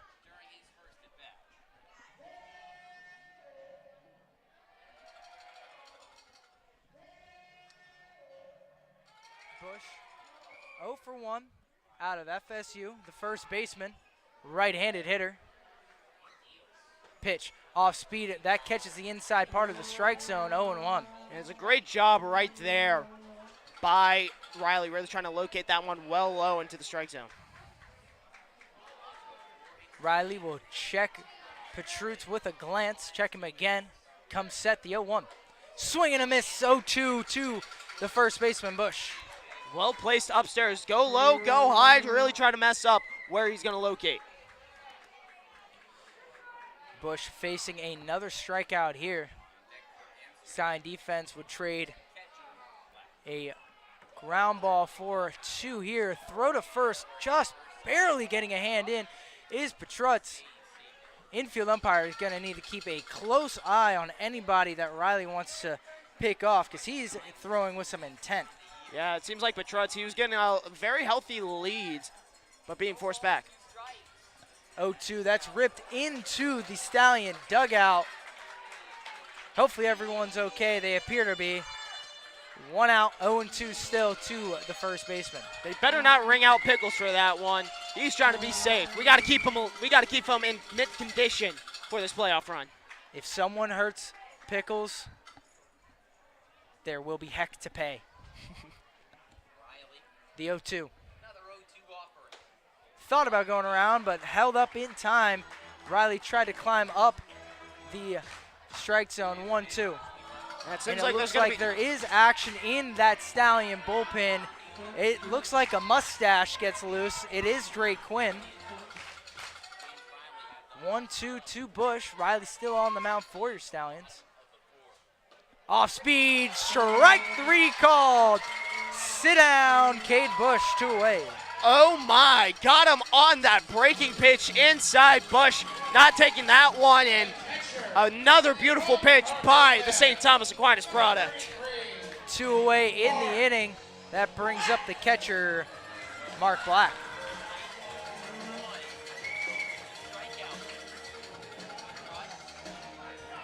Black, a strikeout victim, his first go-around back in the 2nd inning. He went down looking to cap off that 2nd inning for the Mohawks. Throw over to first again. Not in time. Petrutz a little bit more aware of Riley's velo over to first base. He got back in there a little bit easier that time. Maybe a quarter of a step closer to that first base bag right now. First pitch swinging, and that one is flown into left field. Under it is Berkeley. Can of corn to retire the side. So the Mohawks able to get a runner on via the one-out walk, but strand him there. 3-2 is your score. Your reigning champions head back into the dugout. 4-5-6-2 up for the Ponies. Don't go anywhere. So much more to come from the Ulster Savings broadcast booth.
Welcome back to the Ulster Savings broadcast booth.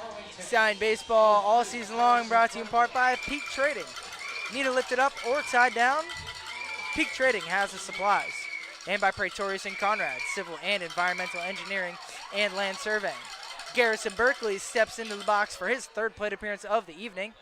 First pitch from Santosh got him is a fastball at the knees, finding the strike zone there, 0-1.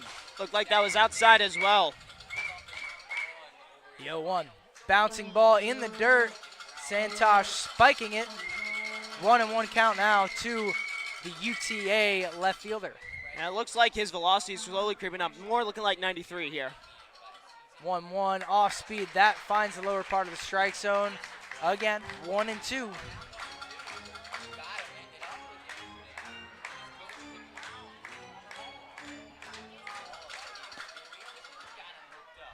The 1-2.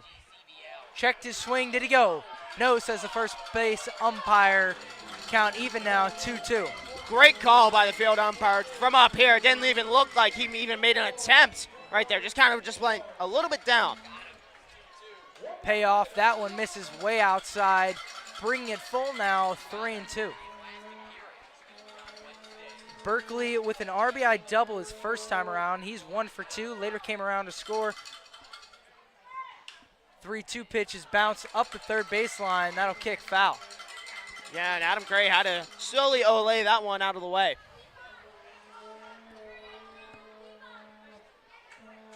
3-2 to Berkeley. Looking to get this top of the fifth going. Checking his swing. Did he go? No, says the first base umpire. Ball 4, he walked in. Stallions get a leadoff man on first. And do you know what usually happens with the Stallions whenever they get a leadoff walk?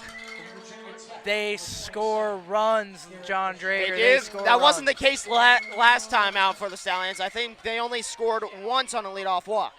Garrett Michelle will step in now for his third appearance. First pitch, fastball above the letters, 1-0.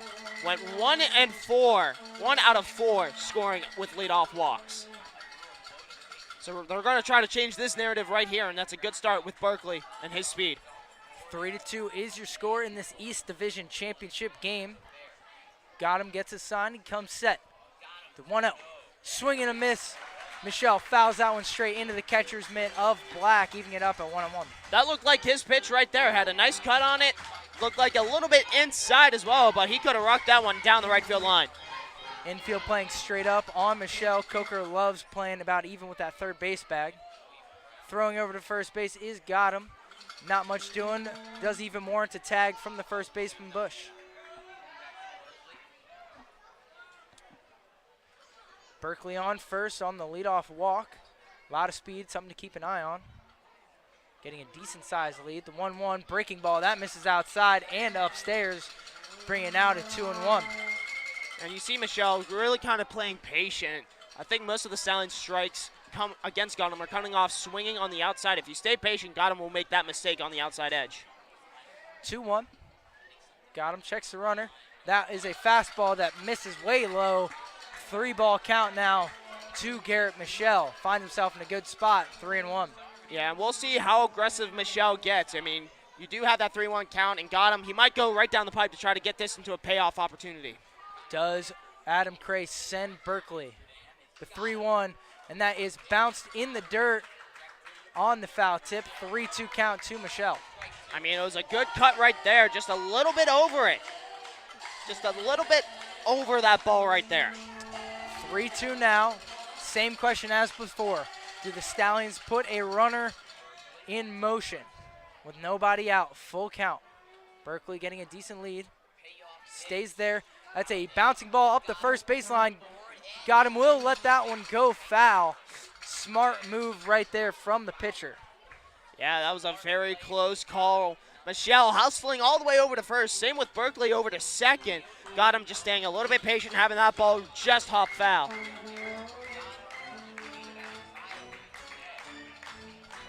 Left-handed hitter Garrett Michelle. 13-game hitting streak as of right now. 11 multi-hit games. Had a 4-hit game against Boonville. The 3-2. That one misses low, ball 4. So 2 walks in the inning put a runner in scoring position in Garrison Berkeley for the catcher in JP Ty.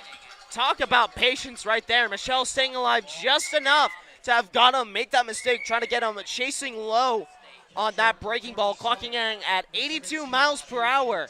And now 2 runners on, no one out. JP Ty ready to do business here. He's come up clutch for the Stallions late.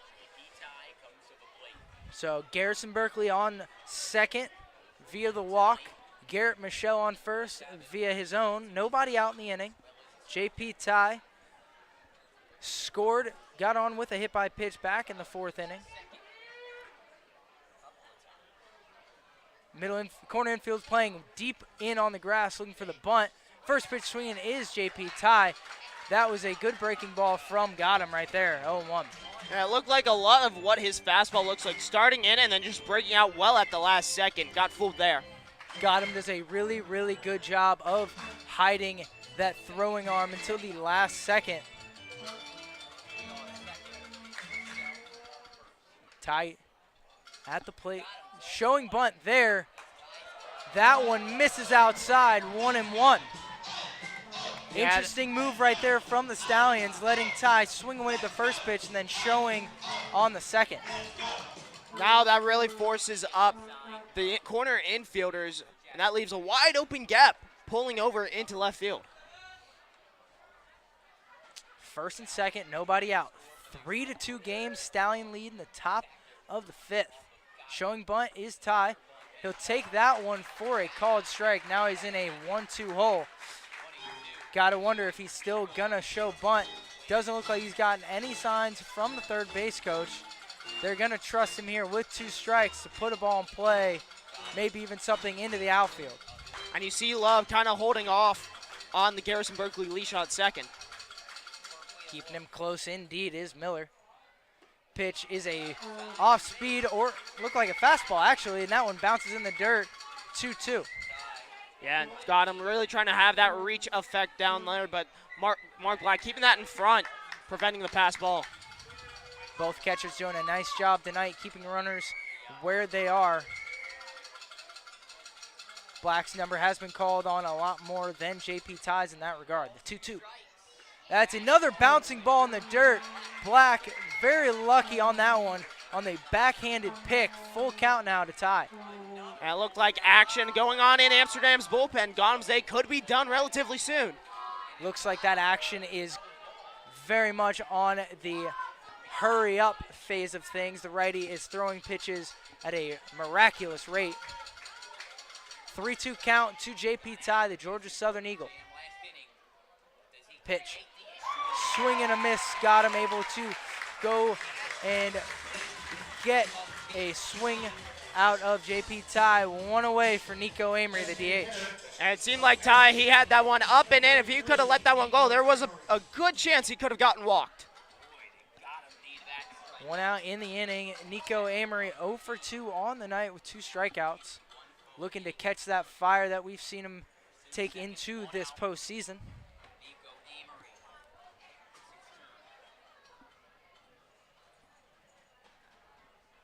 First pitch he sees is a fastball at the knees, called strike 0-1.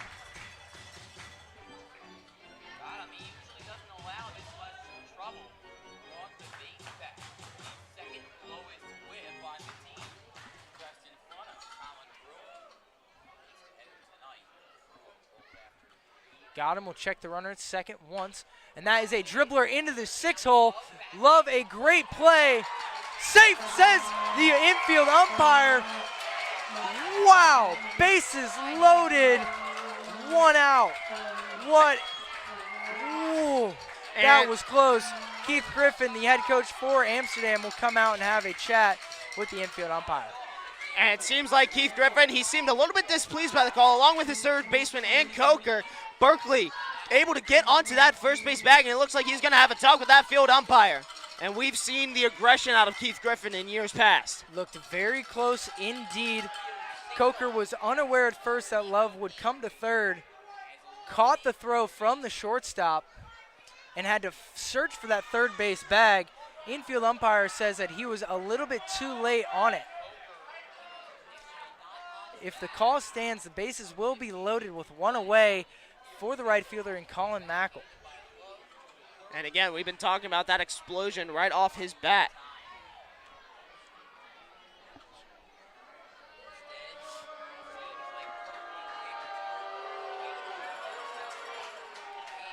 And a score update in the Utica ball game. It is now 4-1 Batavia with a 3-run home run in the bottom of the 4th frame. 4-0 Batavia. Wow.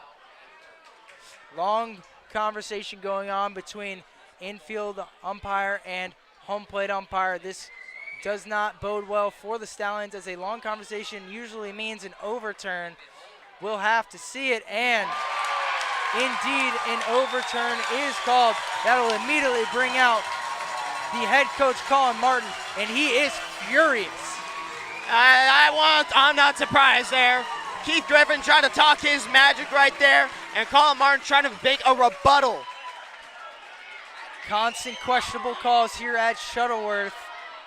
Mason Speaker being called out on a ridiculous call of missing first base on a moonshot. And now the Mohawks looking like they're getting bailed out once again by the umpiring crew. Anyone shocked at home? I'm not. Gonna have to check some birth certificates from these umpires. Looks like they might be some Amsterdam locals as well. It takes a lot for the Stallion head coach Colin Martin to come out, and he is letting this home plate umpire know. So 2 outs, first and second. That'll bring up Colin Mackel. Mohawks bailed out yet again. Karma will serve everyone justice here sooner or later, Kyle. Don't hold your breath too long. We still got the lead, but trust me, justice will prevail.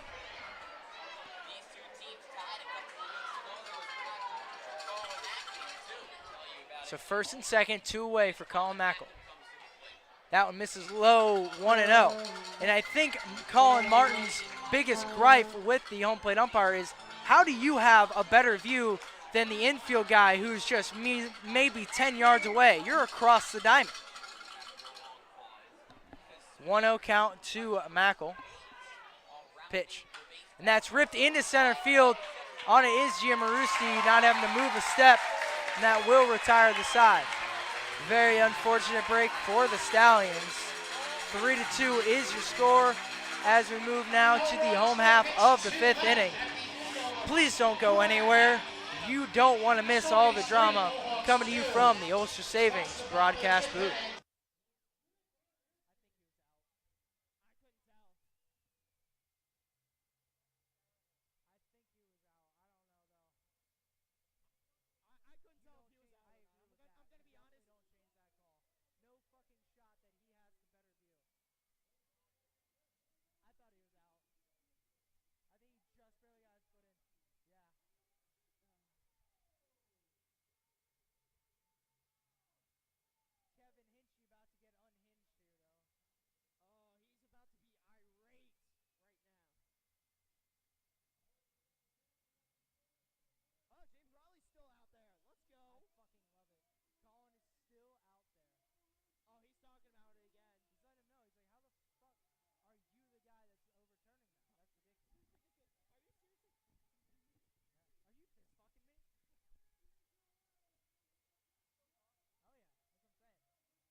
Welcome back to all the drama, all the action from this East Division Championship. This is as intense as it gets, folks. The fans are into it. The broadcast booth is into it.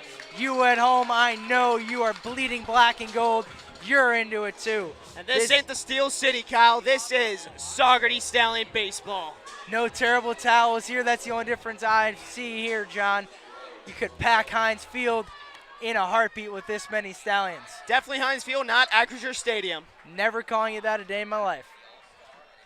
Center fielder Nick Giammarusi stepping in for his second at-bat of the evening. He takes a breaking ball in there for a called strike, 0-1.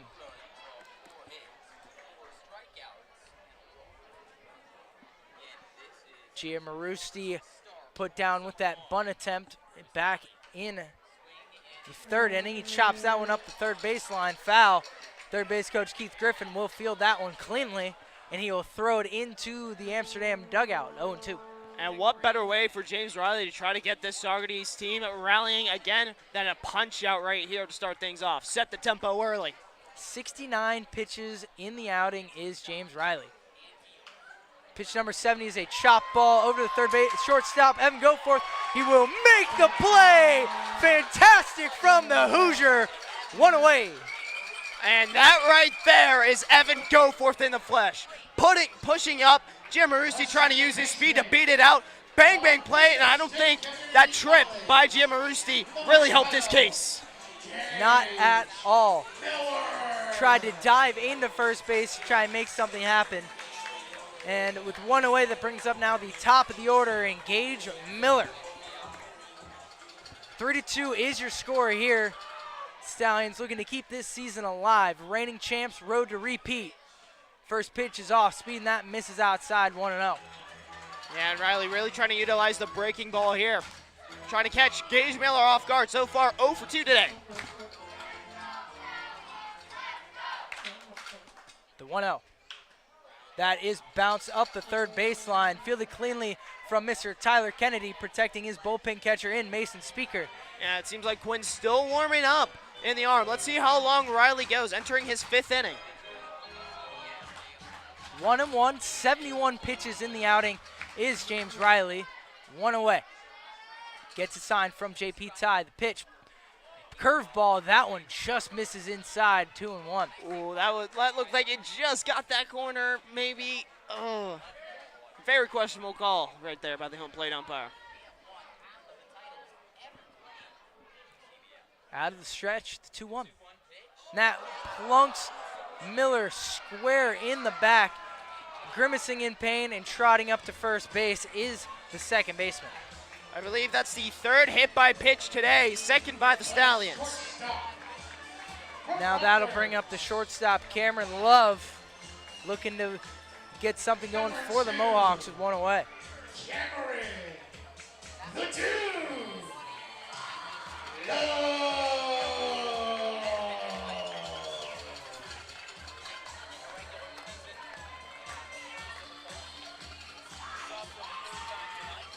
One away in the inning. Drake Quinn out in the bullpen, still getting loose for the Stallions, but this is James Riley's game right now. 3-2 is your score in this East Division Championship game. First pitch swinging is Cameron Love. It's popped up. Shallow right field, calling off the right fielder is Max Codier. Canicorn, he will make the play, 2 away. Well done, try to jam an inside, force that pop-up upstairs. Now 2 away, still with the lead. This rematch of last year's championship game is through 4 2/3 right now. James Riley trying to get his team back into the dugout and try to add to this lead. Enter now the third baseman, Brett Coker. First pitch, fastball, that misses downstairs, 1-0. Coker, if you remember back in the third inning, ended that inning trying to go from second to third on the RBI single from Zach Gardner. Got thrown out by Jelani Rogers. Throw on to first from Riley to check on Miller is not in time. He'll slide back in safely. The 1-0. Checked the swing, didn't go. Ball 2 to the third baseman.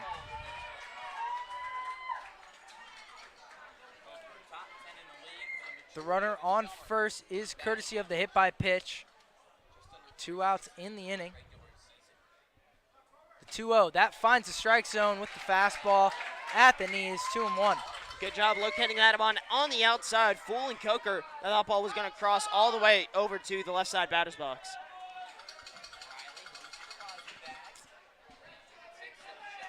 Riley out of the stretch with the runner on. The 2-1 count. He'll throw over again.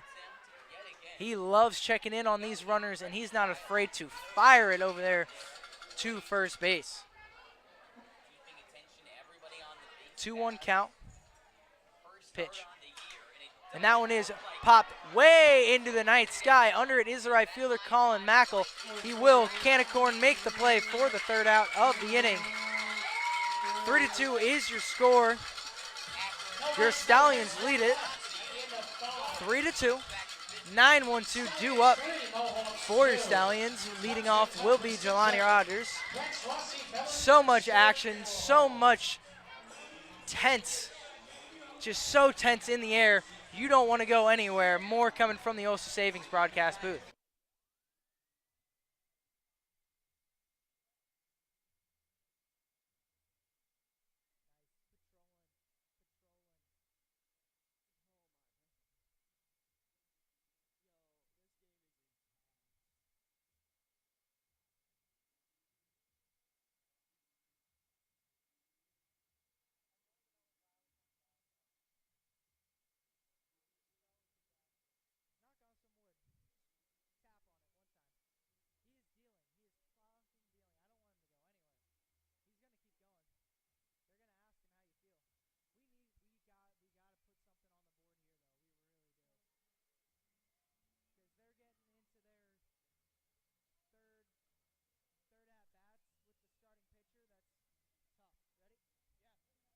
Welcome back to Stallion Postseason Baseball, brought to you in part by the Rip Van Winkle Country Club.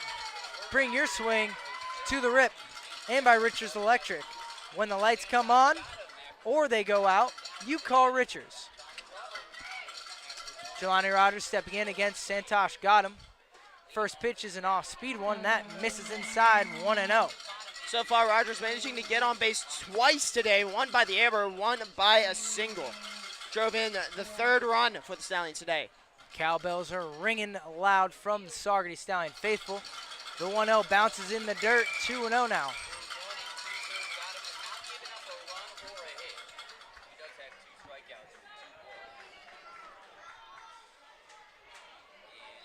The 2-0.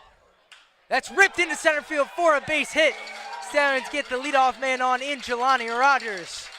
Set the tempo early for the Stallions. After that controversial call right at that third base bag on the fielder's choice. Get a leadoff single and get the party started. So nobody out in the inning, and the speedster in Jelani Rogers at first base. The top of the order in Max Codier will step in. That's his fourth at-bat of the evening. And now time is called as Keith Griffin will head out and point to that bullpen to make a call to it. Santosh Gautam's night is over. Who's coming out? You'll find out right after this short break. Don't go anywhere. You're not going to want to miss this.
Welcome back to the Ulster Savings broadcast booth.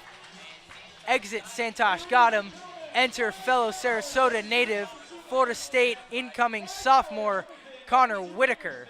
2.45 ERA on the year. He's 3-0 and 18 1/3 innings pitched with 27 strikeouts. And he's coming in with a runner on, given up by Gotham. His only hit on the day in his 1 2/3 innings pitched with 2 walks, 2 strikeouts, no earned runs, pending Rogers. Pending Rogers indeed. Max Codier at the dish for his first crack against Whitaker. First pitch, that's a fastball, misses inside, 1-0.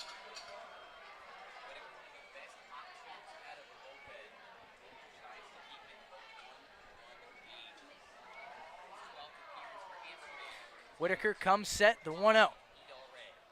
That one misses outside, ball 2. Whitaker having a rough time trying to find the strike zone early. Has gone well outside. I believe that's twice now. 2-0 count to Codier.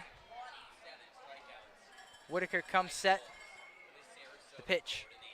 2-0. That one misses outside, so 3 straight balls to start off the outing from Whitaker. And you see the Stallion faithful slowly waving their towels/shirts out there in right field. We love how rowdy these Stallions fans get. Tarps off indeed. 3-0. That one finds the strike zone. 3 balls and a strike. That's just a give-me pitch right there by Whitaker. Able to just throw it down the middle. Cody knew he was going to take it all the way. Whitaker, a fellow Sarasota native, went to the same high school as yours truly. Played for the same baseball program under Clyde Metcalf. 3-1. That one misses way outside for ball 4. So Whitaker goes with the 5-pitch walk to Max Codier to put Jelani Rogers in scoring position. And the Stallions could be smelling blood in the water with Evan Goforth stepping up. 2 well-hit balls so far today by the shortstop. Goforth, as you said, 0 for 3. Scored a run in his first at-bat, reached on that E6. Shows bunt, pulls it back, breaking pitch. Not sure about that. Home plate umpire is saying that he didn't pull back. That is just a brutal call. Evan Goforth disagreeing vehemently. I'm right there with you. That is just awful. 0-1. Justice will be served soon, Kyle. Infield playing a right field shift. First and third pulling up the 0-1. That is bunted, and saying that it hit Goforth in the box for a foul ball. Now 0-2. Ah, man, that's 2 straight bunts right there by Goforth. He can't be happy about that one. Take a look at Brandon Fish right there. Teammate helping out him, making sure that Goforth doesn't really try to extend his back in a bad way. Sure, plenty of the Stallion faithful here are thinking the same thing. 0-2 count. Corner infielders. Coker playing even with the bag. Not Fish. Bush playing behind Codier at first base. Middle infield, second base, Miller playing close to that second base bag. He's keeping Rogers tight to that second base bag. And Love playing straight up at shortstop. The 0-2 to Goforth. Breaking ball. That catches the lower outer part of the strike zone. It's a new piece of the strike zone that the home plate umpire has just constructed. 1 away. That seemed like a little bit of a get me back call after Goforth, and the home plate umpire disagreeing. Now that'll bring up the ever so dangerous Brandon Fish. 0 for 3 on the night. He is DUE. First pitch swinging, he bounces that over to the first baseman, Bush. He'll field it cleanly. Throw to second is in time, but Love will hold that throw to first base. 2 away, runners at the corners now for Garrison Berkeley. Yeah, and that could provide a very aggressive opportunity for the Stallions. We saw how aggressive they were yesterday. 3 of 5 trying to steal bags on the day. One of them a very questionable call by the field umpire. Let's see how third base coach Adam Craig gets with Fish on first. So Codier put out on the fielder's choice. Jelani Rogers at third base. Brandon Fish at first. First pitch off speed, catches the strike zone, 0-1. Whitaker appears to have calmed down after that 5-pitch walk to Max Codier. The 0-1. That one finds the strike zone again. No balls and 2 strikes. Whitaker loving that changeup right now. At this point, you gotta send Fish. Try to put a runner in scoring position. Berkeley down into the count. 0-2, breaking ball, part of the at-bat indeed. Swing and a miss. Down goes Berkeley. Whitaker's fired up. Your Stallions still lead this one, however. 3-2. We head now to the bottom of the 6th inning. Don't go anywhere. More coming from the Ulster Savings broadcast booth.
Welcome back to the Ulster Savings broadcast booth. 3-2 is your score. James Riley still out on the mound for your Stallions. This half of the inning brought to you by the Saugerties Athletic Association, where, of course, having fun is what matters, and this is as fun as it gets, folks. First pitch that Gardner sees, misses low, 1 ball and no strikes. And so far, Riley entering into his 6th inning of work. If he gets through this one, would match his season high of 6 innings against the Oneonta Outlaws earlier this year. Bottom of the 6th inning. The 1-0, that one is an off-speed pitch, and that misses outside. 2-0 to the dangerous Gardner. 79 pitches into his outing is James Riley. The 2-0 to Gardner. That one somehow misses. 3 balls and no strikes. I believe it's like a game of Tetris, that strike zone is for this umpire. Floating strike zone as well. The 3-0. That does find the strike zone. 3 balls, 1 strike. I don't know if you saw this, but a parade of Stallion fans ringing through. The 3-1 to Gardner. Called strike 2. Gardner's going to have to take that bat off the back shoulder if he wants to make something happen. Riley is not going to give you the free pass. Knock on wood. 3-2. Swinging, bouncing ball to Garrett Michelle. He crashes on it, fields it cleanly, steps on the first. 1 away. That's how you work back down 3-0. Called strike, good breaking ball, and force a jam on the inside on the lefty. And at this point in the outing, James Riley knows that his leash is going to be very short, and he's going to do absolutely everything he can to stay into this one. Looks like the Stallion faithful continues to take over here at Shuttleworth. You see the fans carrying the flags, walking around the home plate area. First pitch to the DH in Briggs Rudder is a curveball, and that misses alone in 1-0.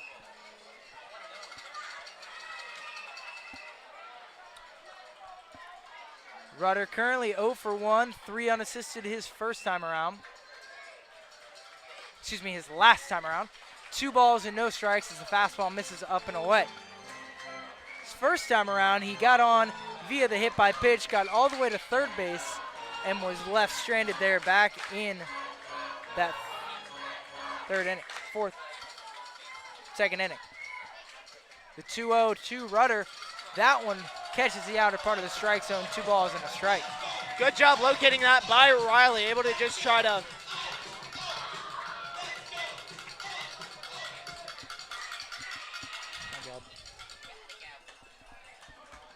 2-1. That misses ball 3.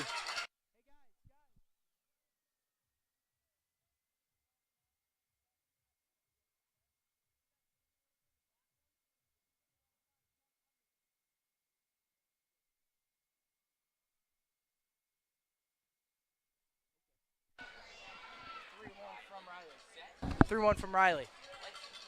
That's a bouncing ball up the third baseline. 3-2. And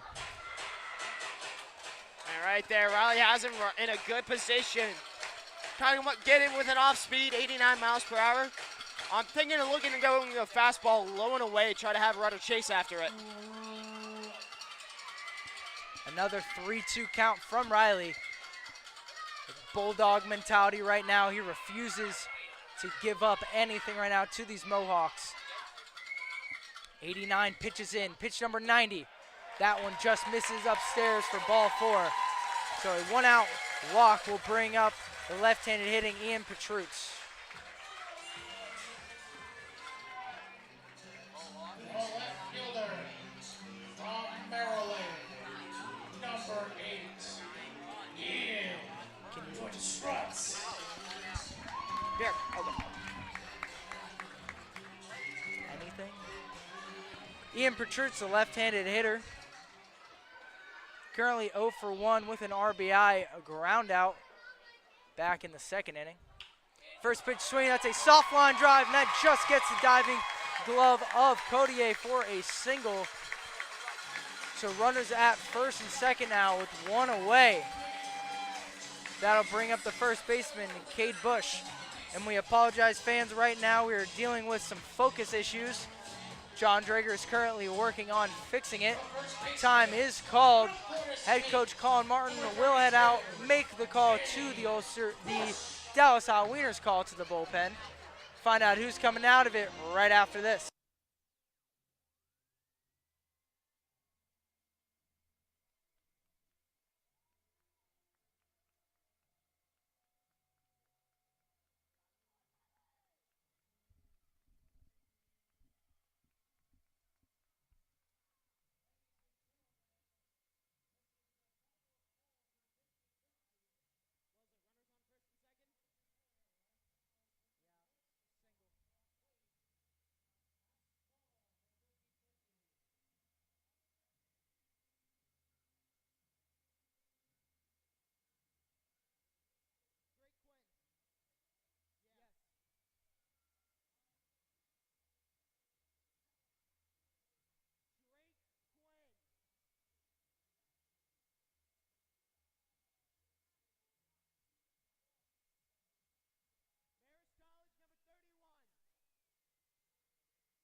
Welcome back to the Ulster Savings broadcast booth.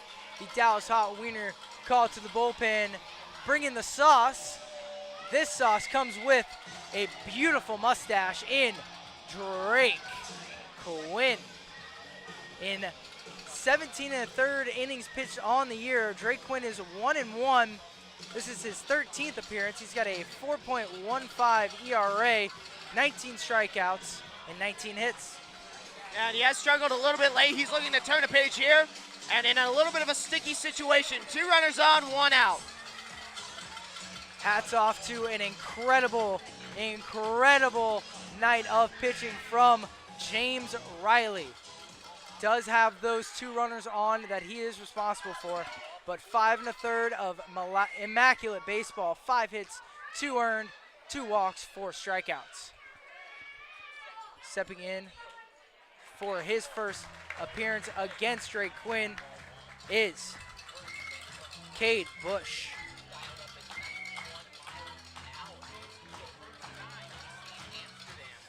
Bush currently 0 for 2 with a strikeout, looking and swinging, looking to avoid the hat trick here.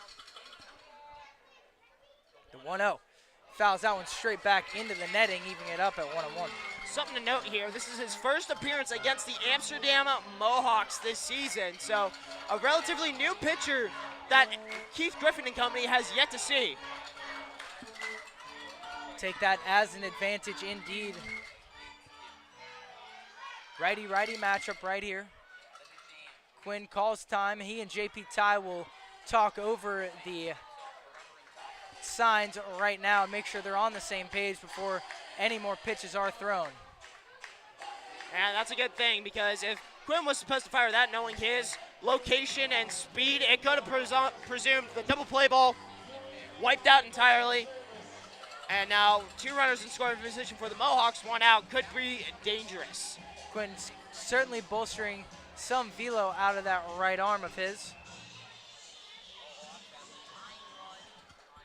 The right-hander out of Marist College, 6'3", $190. 1-1 to the first baseman in Cade Bush.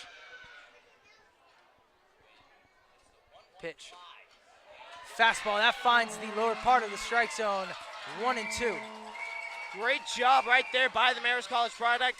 Put that first baseman in a 1-2 count, jamming on the inside. That seems to be the bread and butter. A ball and 2 strikes. Runners at first and second. Rudder on second.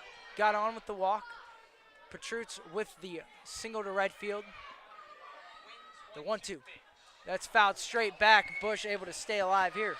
It seems like the Stallions are going with a very similar sequencing to Cade Bush. Start on the inside for strike 2, have him chase upstairs for strike 3. This time getting a piece of that one.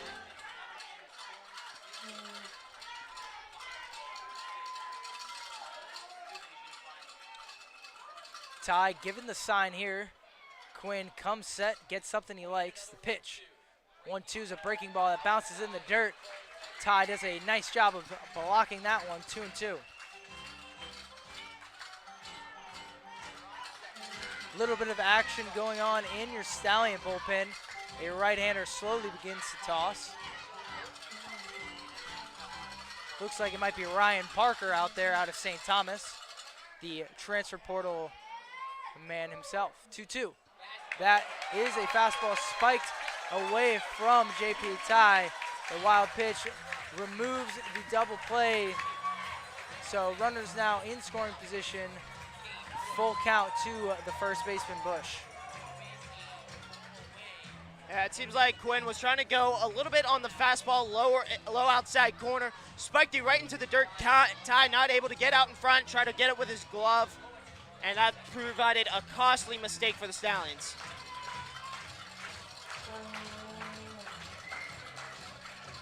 Second and third, 1 out. 3-2 ball game. The pitch. And that is bounced over to second baseman Codier. He'll field it cleanly, but not before Briggs Rudder will step on home plate to tie this thing back up at 3-3. Petrutz moves over to third base with 2 outs. And that brings up now Mark Black. That'll be charged to James Riley's final line as well, as he was responsible for him to get on.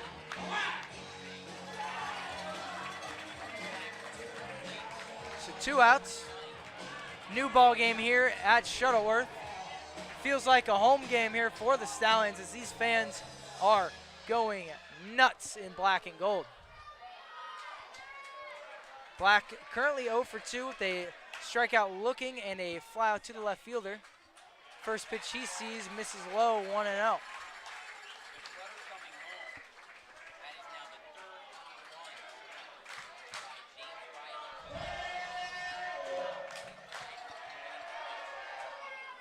Bottom of the 6th, 3-3. Runner on third in Patrutz. Pitch is a breaking ball, and that misses downstairs for a ball, 2-0.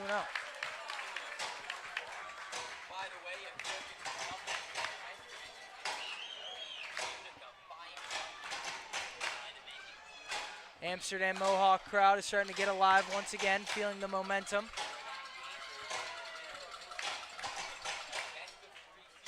Two-0 count to the catcher in black, the pitch. That one misses outside, ball 3. Seems like that lower outside corner has not been favoring Quinn as much. Maybe a little bit too much focus on the velocity. Nick Giammarusi, the center fielder for the Mohawks and 9-hitter, he awaits on deck. 3-0 count to black.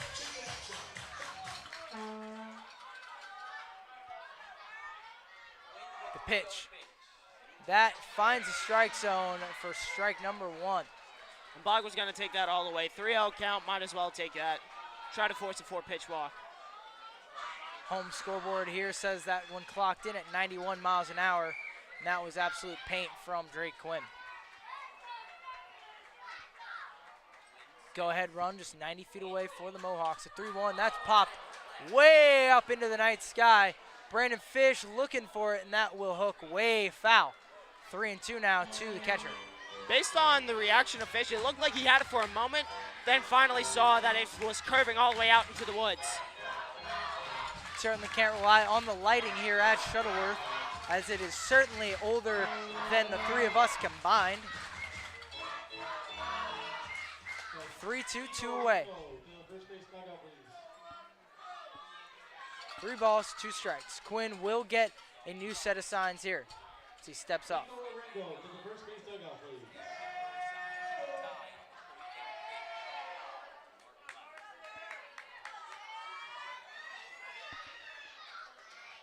Quinn out of the stretch. 1 run already across for the Mohawks. Another one threatening on third. The 3-2. Black able to spoil that one and foul it straight into the netting, and we'll try it again. Good location there by Quinn, having it go outside, maybe a little bit of a fastball towards that lower corner, and Black chasing after that one, just getting on the tip of the barrel. And just deviate away for a moment over to the west. It is a 5-0 score for Batavia. They lead Utica in the bottom of the 6th inning with the bases loaded. 3-2 count, and that one misses for ball 4. So Mark Black able to get on with a 2-out walk. Runners at the corners. And that'll bring up Nick Giammarusi. From John A. Logan Community College, number 3, Nick Giammarusi.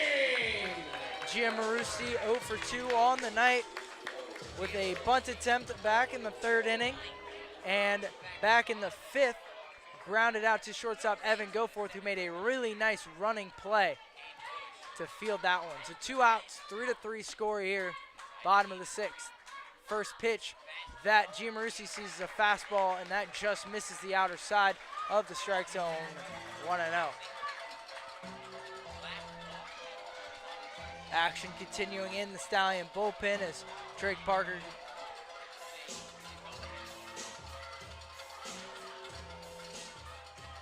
Ryan Parker, excuse me for that.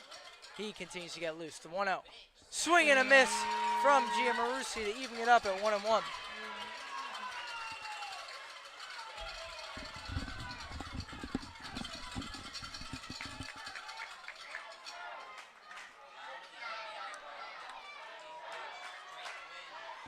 A ball and a strike with 2 away.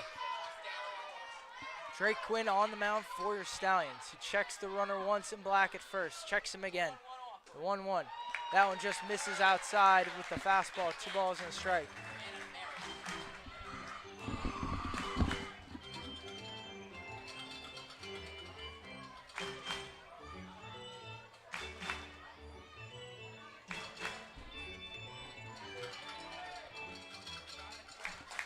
2 balls, 1 strike. Giammarusti at the plate for the Mohawks. The pitch. Swing and a miss for strike number 2. Evening it up now at 2-2 with 2 away. That was a 92-mile-an-hour heater from Drake Quinn. Huge pitch coming up in the at-bat for your Stallions right now. We continue to deal with some focus issues. We apologize for the inconvenience. The 2-2. And that's popped way up down the first baseline, way foul. Michelle doing everything he can, but that one gets way out of play. We'll try it again, 2-2.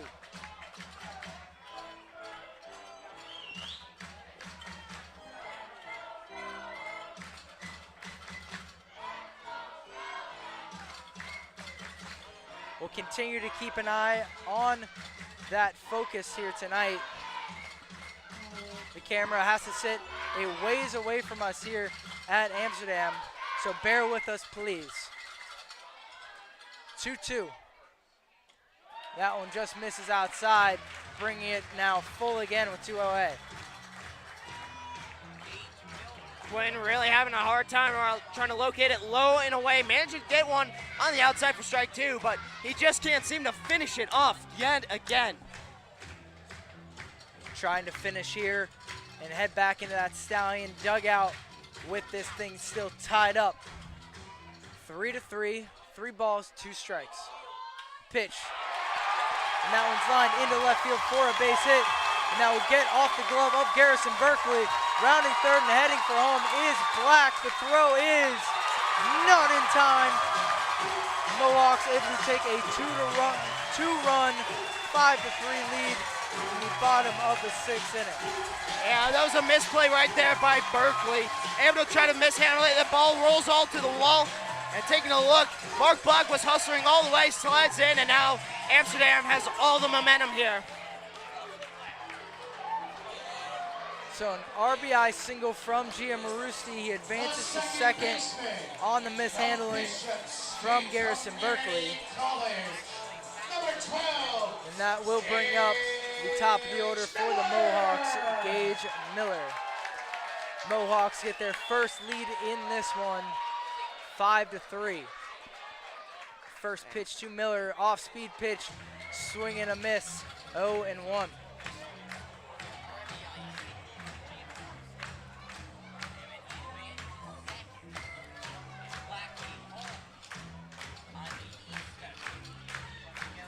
One count, 2 away.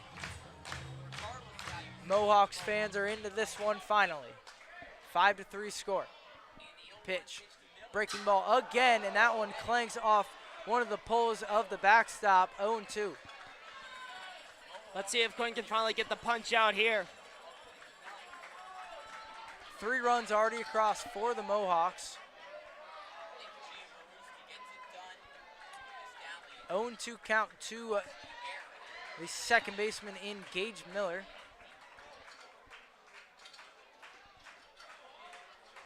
The pitch. That fastball caught every bit of the strike zone. Home plate umpire closed his eyes and guessed. He calls that a ball, 1-2.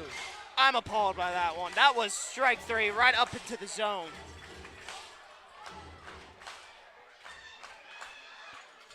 One and 2 count. Drake Quinn still on the mound. He's trying to get out of this one. Pitch.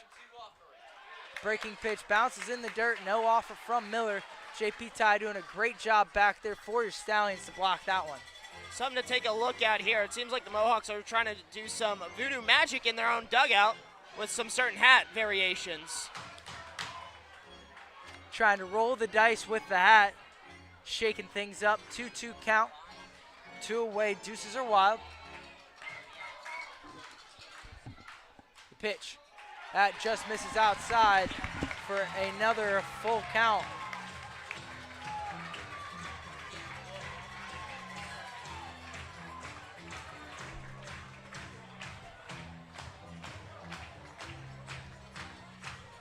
Three and 2, 2 outs. Giammarusti on second for the Mohawks. Max Codier, the second baseman, is keeping him close to that bag. Pitch. Called strike 3. Gage Miller thought he got ball 4. Think again, Mr. Miller. We are now going into the top of the 7th inning. 5, 6, 7 due up for your Stallions. 5-3 is your score. Don't go anywhere. So much more to come from the Ulster Savings broadcast booth.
Welcome back to the Ulster Savings broadcast booth. Brought to you, of course, by Stella Artois. Grab an ice cold Stella at the Stallions watering trough. And by Steyr, celebrating over 50 years, keeping you on the road. And Garrett Michelle looking to lead things off for your Stallions. They currently trail in this one for the first time this evening, 5-3. 1-0 now is Whitaker still on the mound for the Mohawks. Misses with the changeup. 1-0, that one is a fastball and it misses outside. 2 balls and no strikes. Michelle 1 for 2 on the night. And he'll rip that one up the first baseline. That'll kick foul. 1 for a 2-1 count. Yeah, Michelle, he's going to get a little bit more aggressive as the at-bat goes. Stallions looking to try to muster up some runs here. Have to be a shutout for 2 straight. 2-1, that's ripped up into center field for a base hit. Stallions got a leadoff single out of Garrett Michelle. They're not going away easily. And that brings up now the catcher, J.P. Todd. Now he finds himself 2 for 3 on the night. Garrett Michelle coming up clutch in these big situations. J.P. Ty considered a leader in the clubhouse for your Stallions. First pitch is another off speed from Whitaker, and that misses low, 1-0. Ty reached base twice in this one, struck out twice as well, and hit by a pitch. The 1-0 misses way outside, 2-0.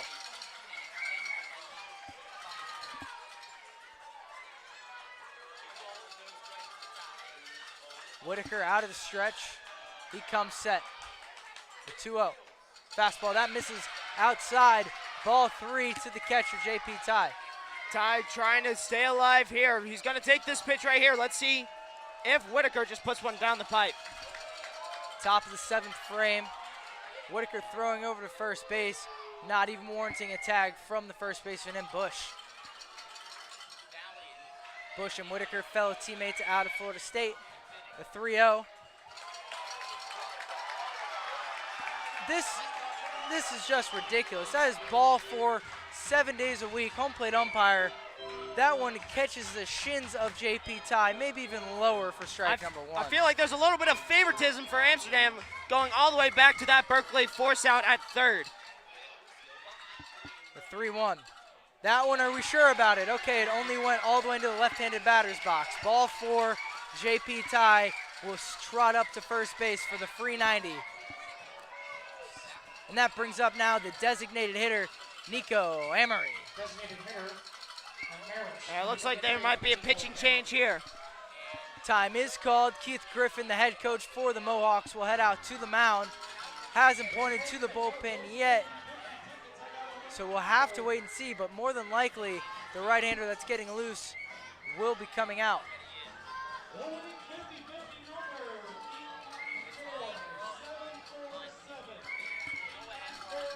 Looks like the head coach, Griffin, is going to have a little chat with the infield before he tells Whitaker his night's done, trying to give the right-hander a couple more pitches in the bullpen. Not too sure. It doesn't look like he's going to point out there, but a 5-3 score. Stallions refusing to go away here. Runners at first and second, and it looks like officially the meeting is adjourned on the mound. No call to the bullpen. Yeah, it seems like it's going to be a little bit of a calming down moment for Connor Whitaker because a little bit sporadic. And a 5-pitch walk to JP Ty. 2 runners on, no one out. He's going to try to call me. It's like, all right, let's work the zone, get 3 outs, keep the lead. Nico Amory looking to do something dangerous here. He's 0 for 3 so far in this one.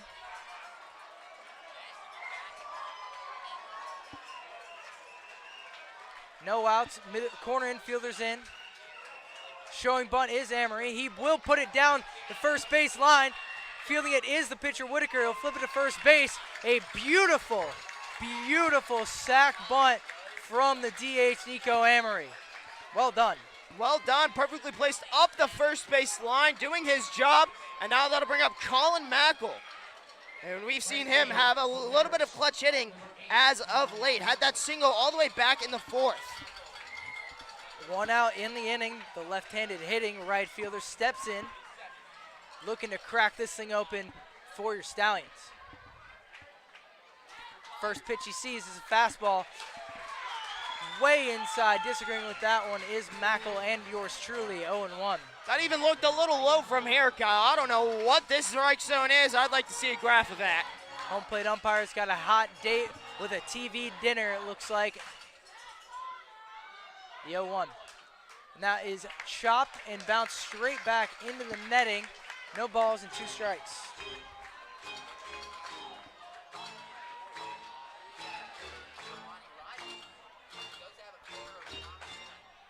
Just past 9 o'clock here in Amsterdam. The sun set quite a while ago. Dark, dark skies here at Shuttleworth.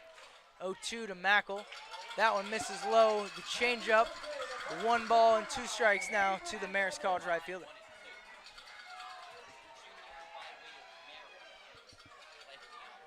Runners in scoring position in Michelle on third. JP Ty on second.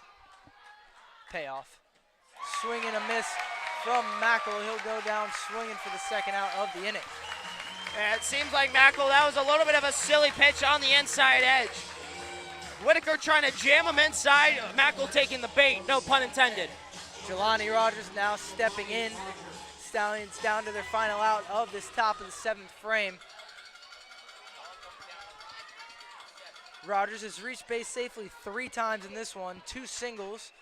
Got all the way up to second twice. 3 times, excuse me. First pitch off speed. That finds the outer black of the strike zone. 0-1.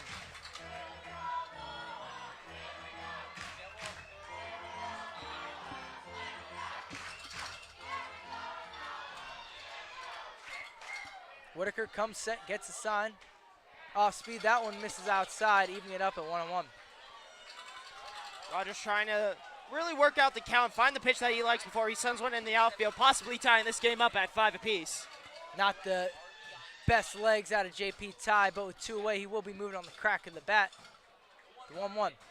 That is another off-speed pitch from Whitaker, and that misses downstairs for ball number 2.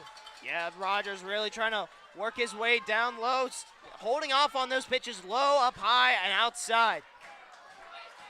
2-1 to the Stallion center fielder. Pitch. That's another breaking ball right there, rather. 2-2 count now, called strike. Rogers taking that one well inside, turning away, trying to draw some of a little bit of a favorism, trying to make it a 3-1 count.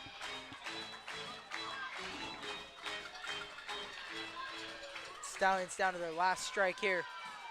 2-2. And that is bounced up and over the third base coach's head, and we'll try it again, 2-2.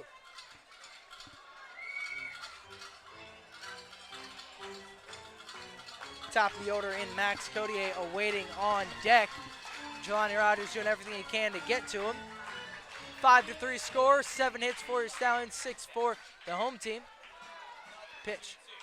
And that is flown into center field. Calling it is center field to Giammarusti, who will make the play to retire the side. The ball came out of the glove of the center fielder, Giammarusti. Third base coach Adam Curry is convinced that he never had possession of it. Infield umpire probably wasn't looking, but he'll call it that it was on the transfer. So drama over in the top of the 7th inning. 5-3 is your score. Don't go anywhere. More come from the Ulster Savings broadcast booth right after this.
The Ulster Savings broadcast booth, the Stallions have made another Dallas Hot Wiener call to the bullpen.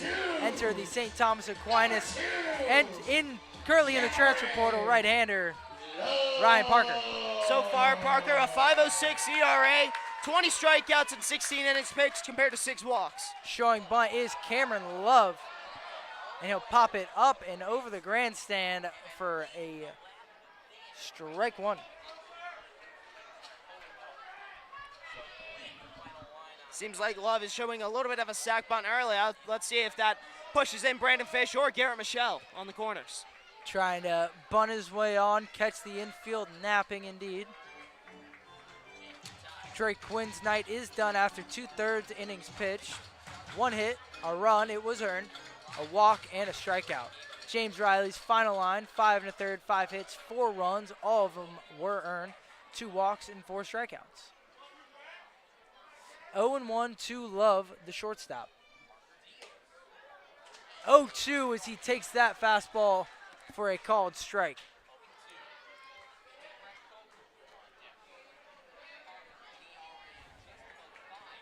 Love already a strikeout victim in this one back in the first inning. The 0-2. Thought about going around, but he held up. Good breaking ball there from Ryan Parker. 1 ball and 2 strikes. It seems like Parker's going to try to work on that outside edge a little bit more against Cameron Love, forcing him to reach out, make him look foolish on the swing.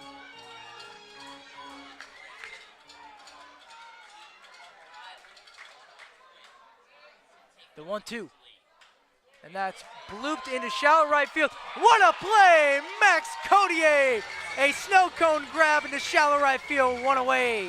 Looking like the Jordan logo out there, outstretched, managing to make the grab at Max Codier. I wish you were in Saugerties a little bit sooner to make plays like that. Wow. A great first out to be had.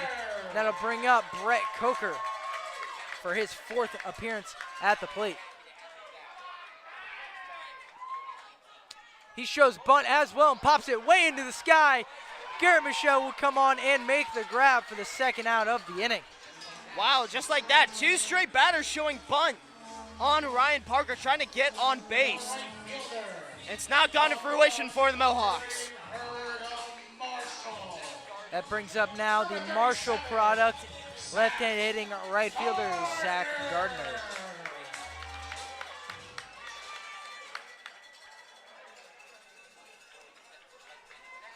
Time is called as Gardner will talk things over with his third base coach in Keith Griffin. It seems like Griffin could be seeing something in Parker, but knowing the right-hander from the University of St. Thomas, he's gone through adversity, he's come back, and he's fired on all cylinders and has been a very good arm out of the bullpen. And with both leadoff men in the inning showing bunt at some point in the at-bat, and the Stallions shifting very far over, Keith Griffin could tell his guy, hey, think about it, with Brandon Fish playing in that 6-hole and about halfway between the infield and outfield grass. He creeps in a little bit. First pitch swinging, he pops that one out of play down that left field line, 0-1. It seems like the game plan so far, get aggressive out early in front.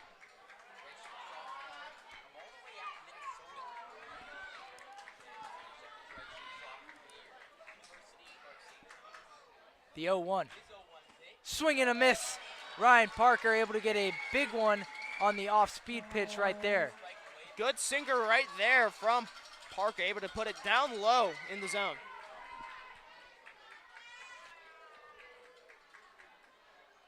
Out of the stretch, Ryan Parker. Nobody on. The 0-2. That one just misses upstairs for ball number 1. Yeah, it looked like it was going to be a good location after going down the middle, inside and low, and then putting it upstairs, kind of varying location of pitches. Have the batter guessing. Gardner 2 for 3 on the night with an RBI and a run. And that's ripped into right field. Under it is Colin Mackel. He will field it cleanly to retire the side. Down go the Mohawks in order. 5-3 is your score. Top of the order due up for your Stallions. Don't go anywhere. A lot is coming up. So much drama left in these last 2 innings. We'll be right back.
Welcome back to the Ulster Savings broadcast booth. John Drager alongside yours truly and Kyle McMullen. Stallion Baseball brought to you, of course, by The Facility, promoting physical fitness and athleticism in a fun, safe environment. Max Codier stepping in now, beginning to be rally time for your Stallions. They trail this one 5-3. Connor Whitaker still out on the mound for the Mohawks. 1-0 as that one misses way outside. And that's how Whitaker likes to start. He likes to go on the outside and work his way into the batter. Second pitch of the at-bat misses way low for ball number 2. Something to note with Whitaker, taking a look at his pitch count, slowly creeping up into the 32 pitch range. 2-0 finds the strike zone at the knees for called strike number 1. 2 balls and a strike to second baseman in Codier. Has reached base safely once. And that 2-0 misses way outside for ball number 3. Codier 1 for 3 on the night with a ground out, a strikeout, a single, and a walk. 3-1, that one catches the outer black at the knees, bringing it full now, 3-2. I thought that was ball 4 right there. Because I believe the strike zone, it ends at the mid-thigh, doesn't it? Call it a floating strike zone. It moves and changes at all times. 3-2. That one is bounced straight back into the netting, so we'll try it again here, 3-2.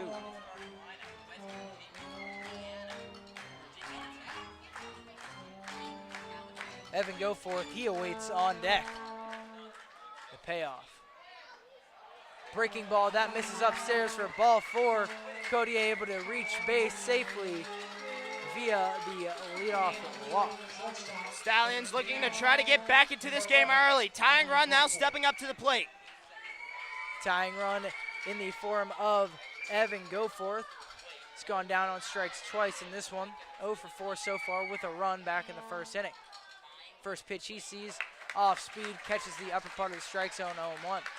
Something to note with Goforth. Last time he managed to have a pair of strikeouts and start off on a rough foot. He managed to homer and give the Stallions the lead. Cody gets his lead off first. No balls and a strike. Pitch. Another off-speed pitch there, swung straight through that one is Goforth. Now he's down 0-2.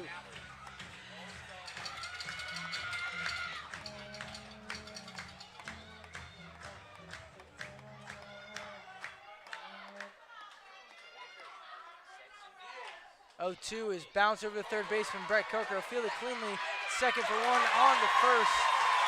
Is in time for the 5-4-3 double play. So the leadoff walk is quickly erased on the double play, and that will bring up now Brandon Fish with 2 away. Just an unfortunate hit right there to the third baseman in Coker. Now 2 away for Brandon Fish.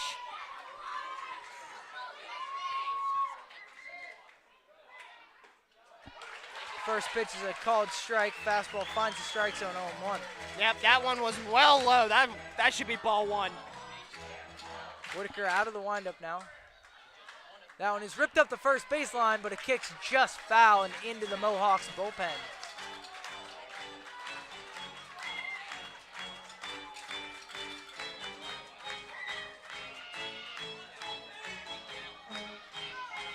No balls and 2 strikes to the ever so dangerous Brandon Fish. Swing and a miss for strike number 3 and out number 3 in the top of the 8th inning. 5-3 is your score. Stallions gonna want to get right back into this dugout. They've got their work cut out for them. The reigning champs backs against the wall here. Don't go anywhere. More coming from the Ulster Savings broadcast booth.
Welcome back to reigning champion baseball.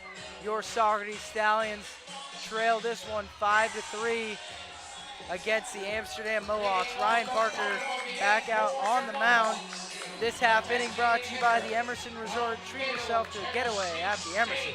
And by the Ulster Federal Credit Union. Get rewarded with Ulster Federal Credit. Leading off for the Mohawks is the designated hitter in Briggs, Rudder. Last time up, he led off the inning with a walk, 1-out walk, and he came around to score. First pitch of the at-bat, that misses outside with ball and no strikes.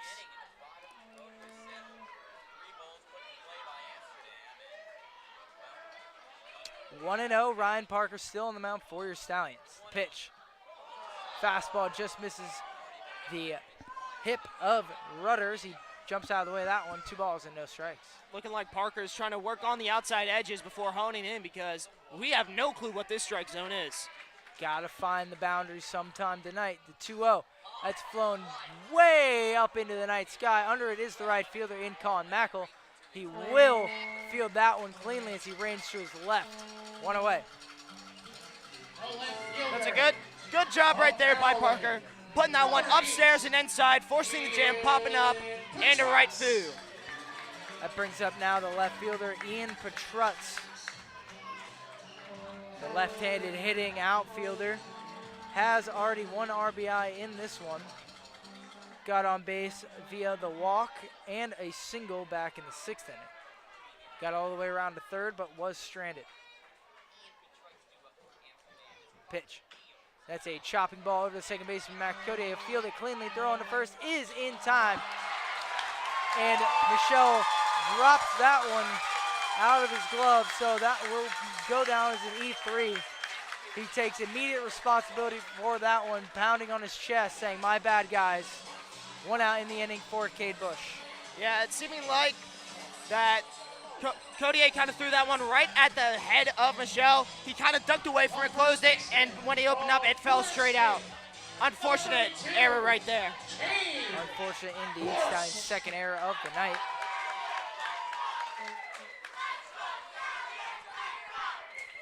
Stallion chants are starting here at Shuttleworth.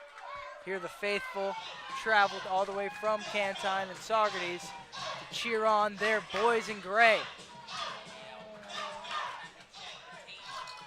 0-0 count. This is Bush's first time seeing Parker tonight. First pitch he sees, that sinker with beautiful action there. 0-1 on the swing and miss.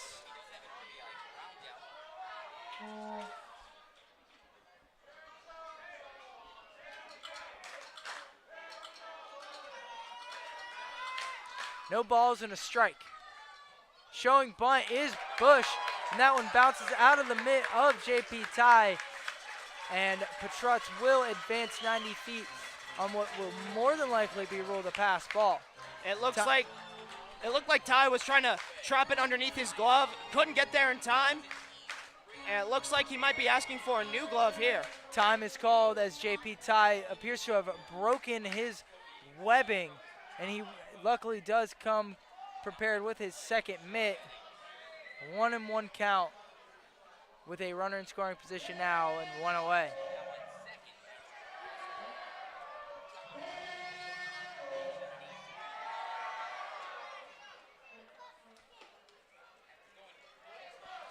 So Parker will throw one to test the new leather of JP Ty. Things look A-OK now. We'll go back to baseball. Runner in scoring position, 1 away. 5-3 Amsterdam lead in the bottom of the 8th inning. Pitch. That one misses upstairs for ball number 2. It really goes to show that Parker's trying to work all the way around the zone before honing in with a fastball here.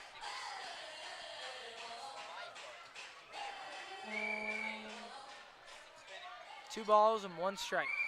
Parker will step off and reset.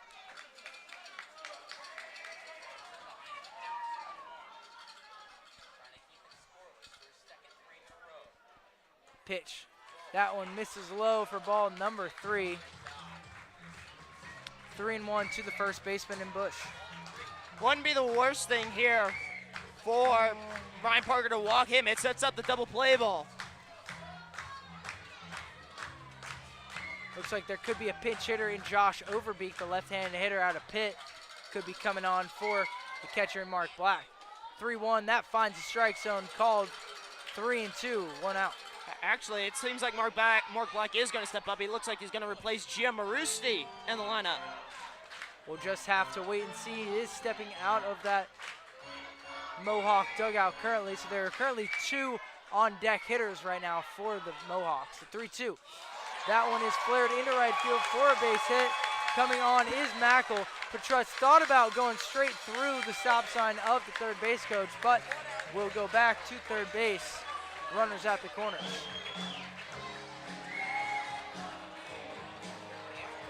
Black checking to see, and it looks like it will be Mark Black coming out. Number 33, Mark Black.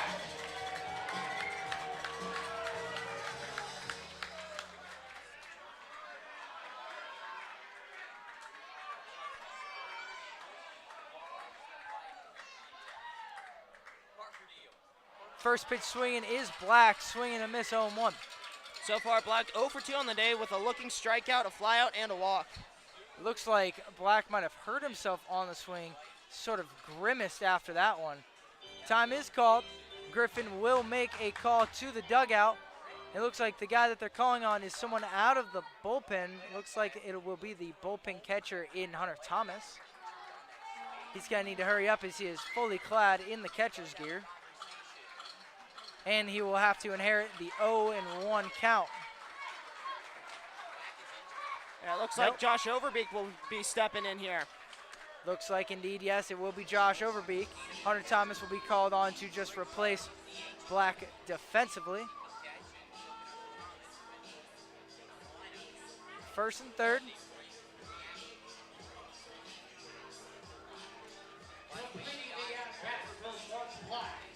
Very interesting moment going on here for the Mohawks.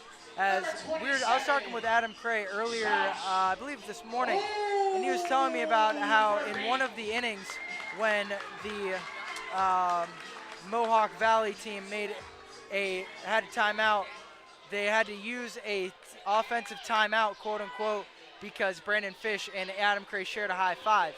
Got to wonder if there's anything going on with all the runners coming and talking to Keith Griffin right there. An offensive timeout for a high five.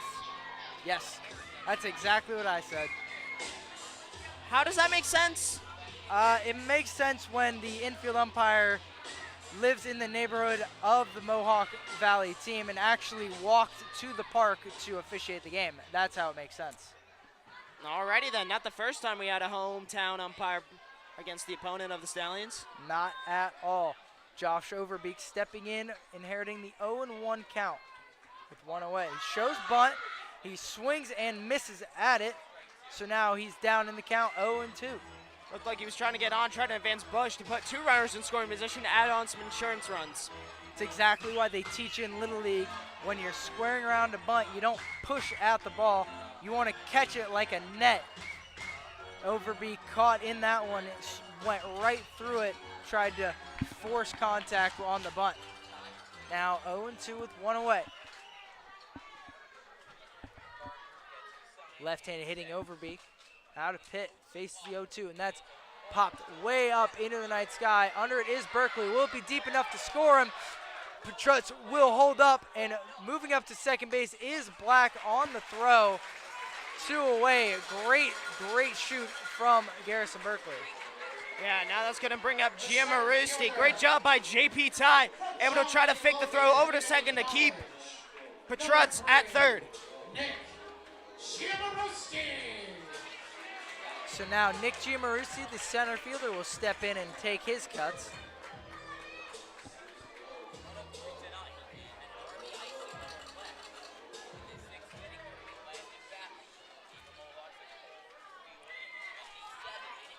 Giamarusi, 1 for 3 on the night with a 2 RBI single his last time up.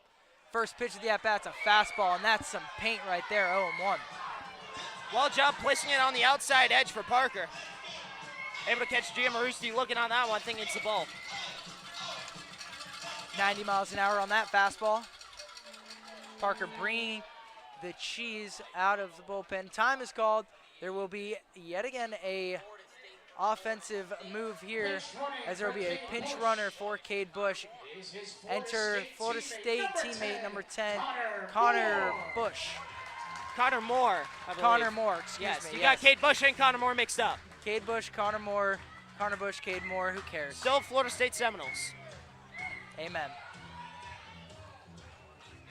0-1 count to Giammarusti. Second pitch of the at-bat is bounced in front of home plate. Home plate umpire will call time immediately. Didn't look like it got near hitting the hitter, so he will come on and have a chat with the infield umpire. That was an immediately called from the home plate umpire before he even knew what was happening. And now that will be ruled a foul ball. Mohawks getting themselves another break in this one. And I'm not sure why that took so long to decipher whether that was a foul ball or not. Just making sure that it hit him apparently, not sure. Yeah, maybe it hit home plate. Still would have had, yeah.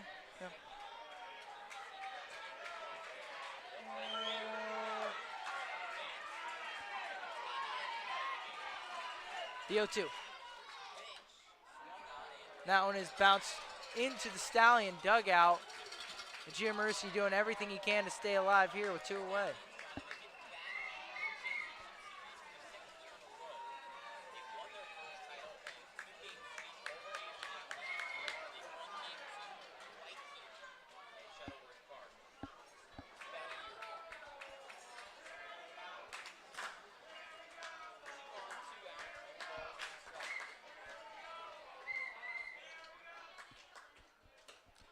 Checks his swing.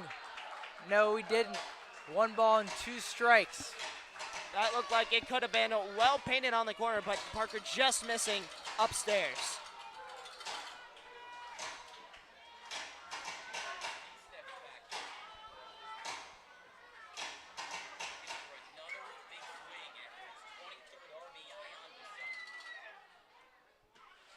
Checks his swing. Yes, he did. And JP Ty will hang on to it for the 3rd out of the inning. 8 innings already completed here in Shuttleworth. Stallions down to their final at-bat here against the Amsterdam Mohawks. 5-3 score. 4, 5, 6, 2 up for your Stallions. Leading off will be Berkeley out of UTA. Don't go anywhere. This is it, folks. Cheer on your reigning champion, Saugerties Stallions. We'll be right back after this.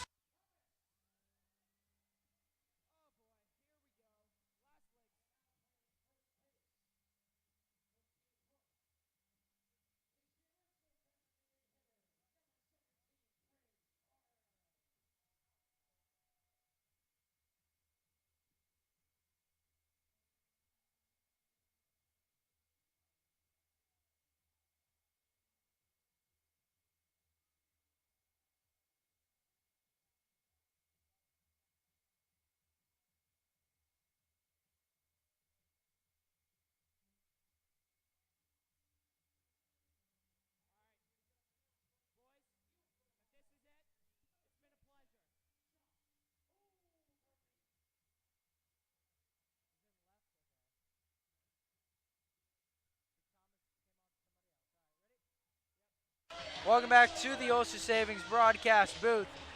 It's down to the wire here at Shuttleworth.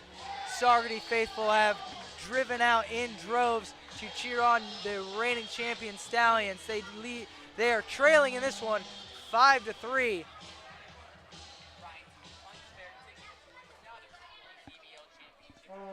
Garrison Berkeley, the left fielder, due up to leading things off.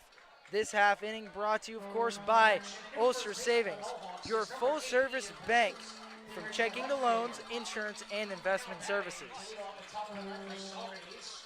Several defensive changes for the Mohawks occurred in between innings. We'll get to that in just a moment. Connor Whitaker still out on the mound for the Mohawks. First pitch is that changeup again. That catches the strike zone, 0-1. Ian Petrutz is taking over at first base for the Mohawks. 0-1, that's chopped over to the shortstop. That bounces over the head of Cameron Love, and that'll get into the left field for a base hit. We'll see if that's ruled a hit or not, because it seemed like Love could be. Now it's ruled an E6, of course, right as I open my big mouth. So regardless, Stallions get themselves a leadoff man on, nobody out, and that brings up now Garrett Michelle. Tie and run, and we've seen the power off Michelle this year. First pitch, that one misses outside, a ball and no strikes. So Josh Overbeek out there in left field, Ian Petrutz at first base.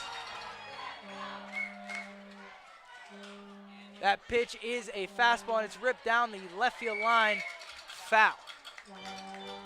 Tyler Carey doing everything he can to protect his bullpen catcher, almost laying out for that one. 1-1 to the Stallion first baseman, the stud, Garrett Michelle.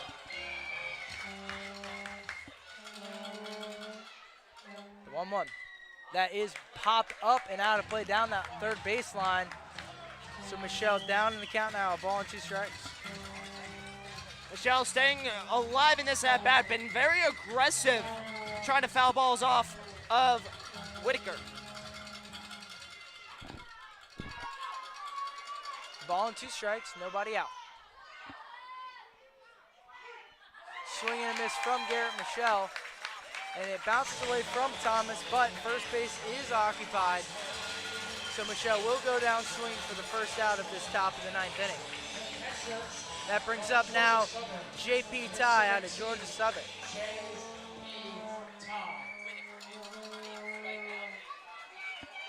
Stallions trying to egg their team on in this one.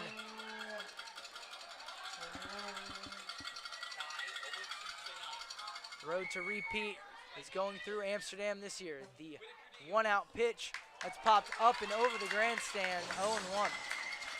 So far, Ty 0 for 2 today with 2 strikeouts, a hit by pitch, and a walk.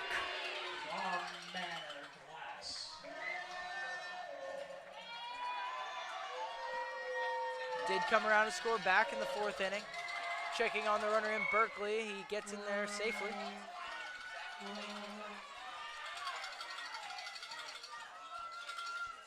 Pitch. That is popped up behind the backstop, and that goes into the netting here for the 2nd strike of the at-bat. Connor Whitaker, 3 1/3 innings of relief work thus far, trying to shut things out for his team in Amsterdam.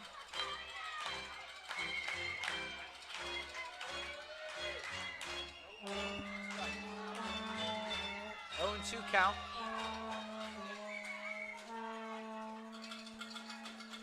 Pitch. That is way outside and still called for strike number 3. Are you kidding me? That's been a terrible strike zone all night. The Stallions now down to their final out. I don't know what to say other than, wow, Kyle. Just that strike zone has not been consistent at all. Nico Amory is only missing a cape, looking to be the hero tonight for your Stallions with 2 outs in the inning. Garrison Berkeley still on first base, 5-3 score. First pitch of the at-bat is taken for a called strike, 0-1 on the changeup.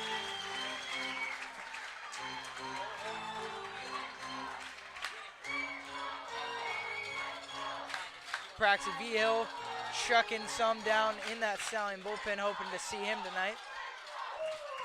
0-1, that bounces in the dirt for ball number 1, evening it up. Emery's going to do what he's been doing all season long. Just stay patient at the plate. Try to have Whitaker mess up here. Jake Scrine looks like he'll be a pinch hitter for Colin Mackel. He's in the on-deck circle right now, trying to get all the way to him. The 1-1, that's outside for a called strike. Amory cannot believe it. 1-2.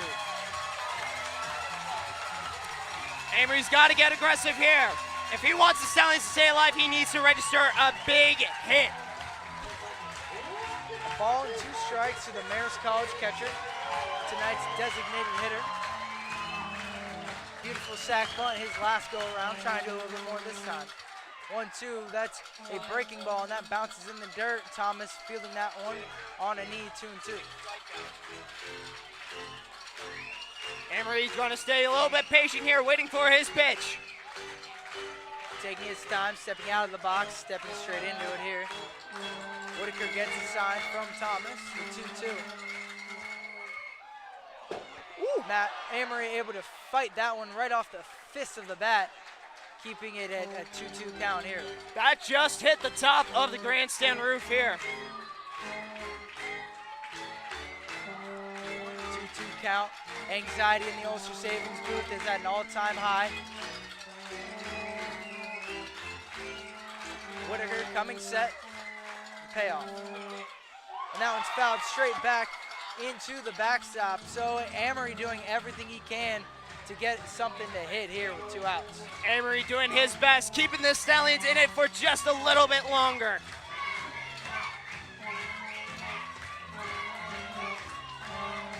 Let's go Stallions chants are ringing here at Shuttleworth, the 2-2.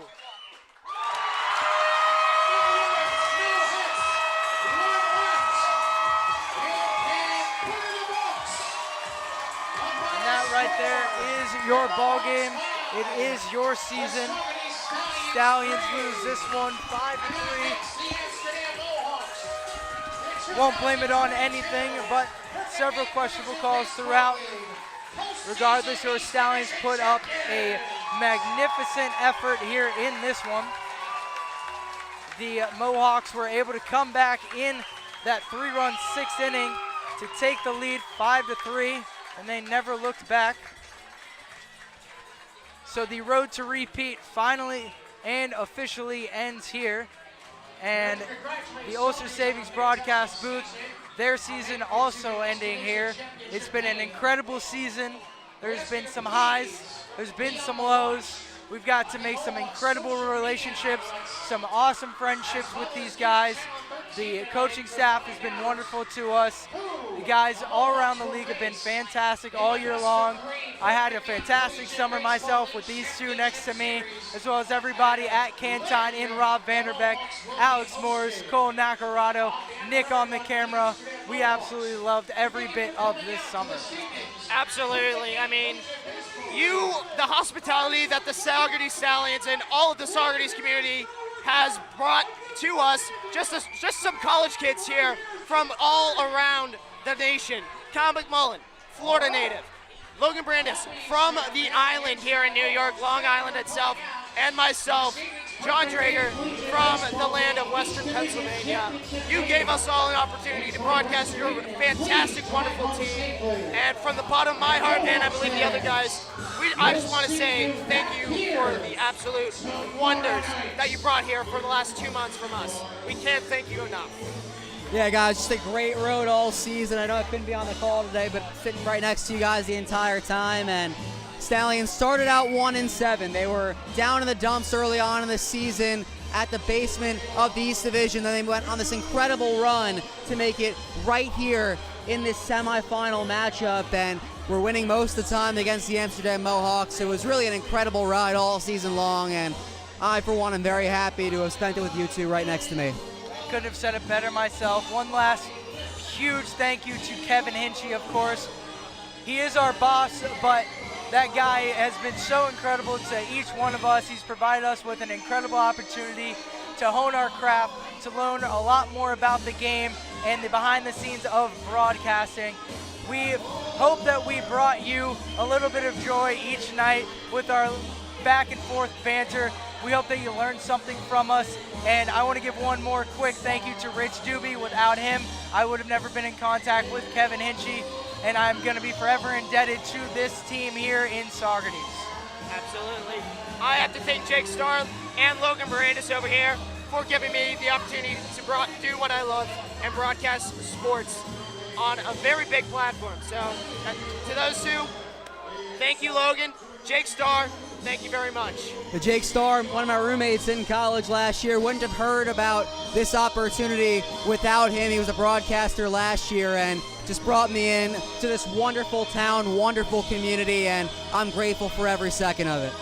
And for the final time this season, we are going to be signing off. 5-3 is your final. For Logan Barandis on social and everything in between, John Drager doing a fantastic job all season long.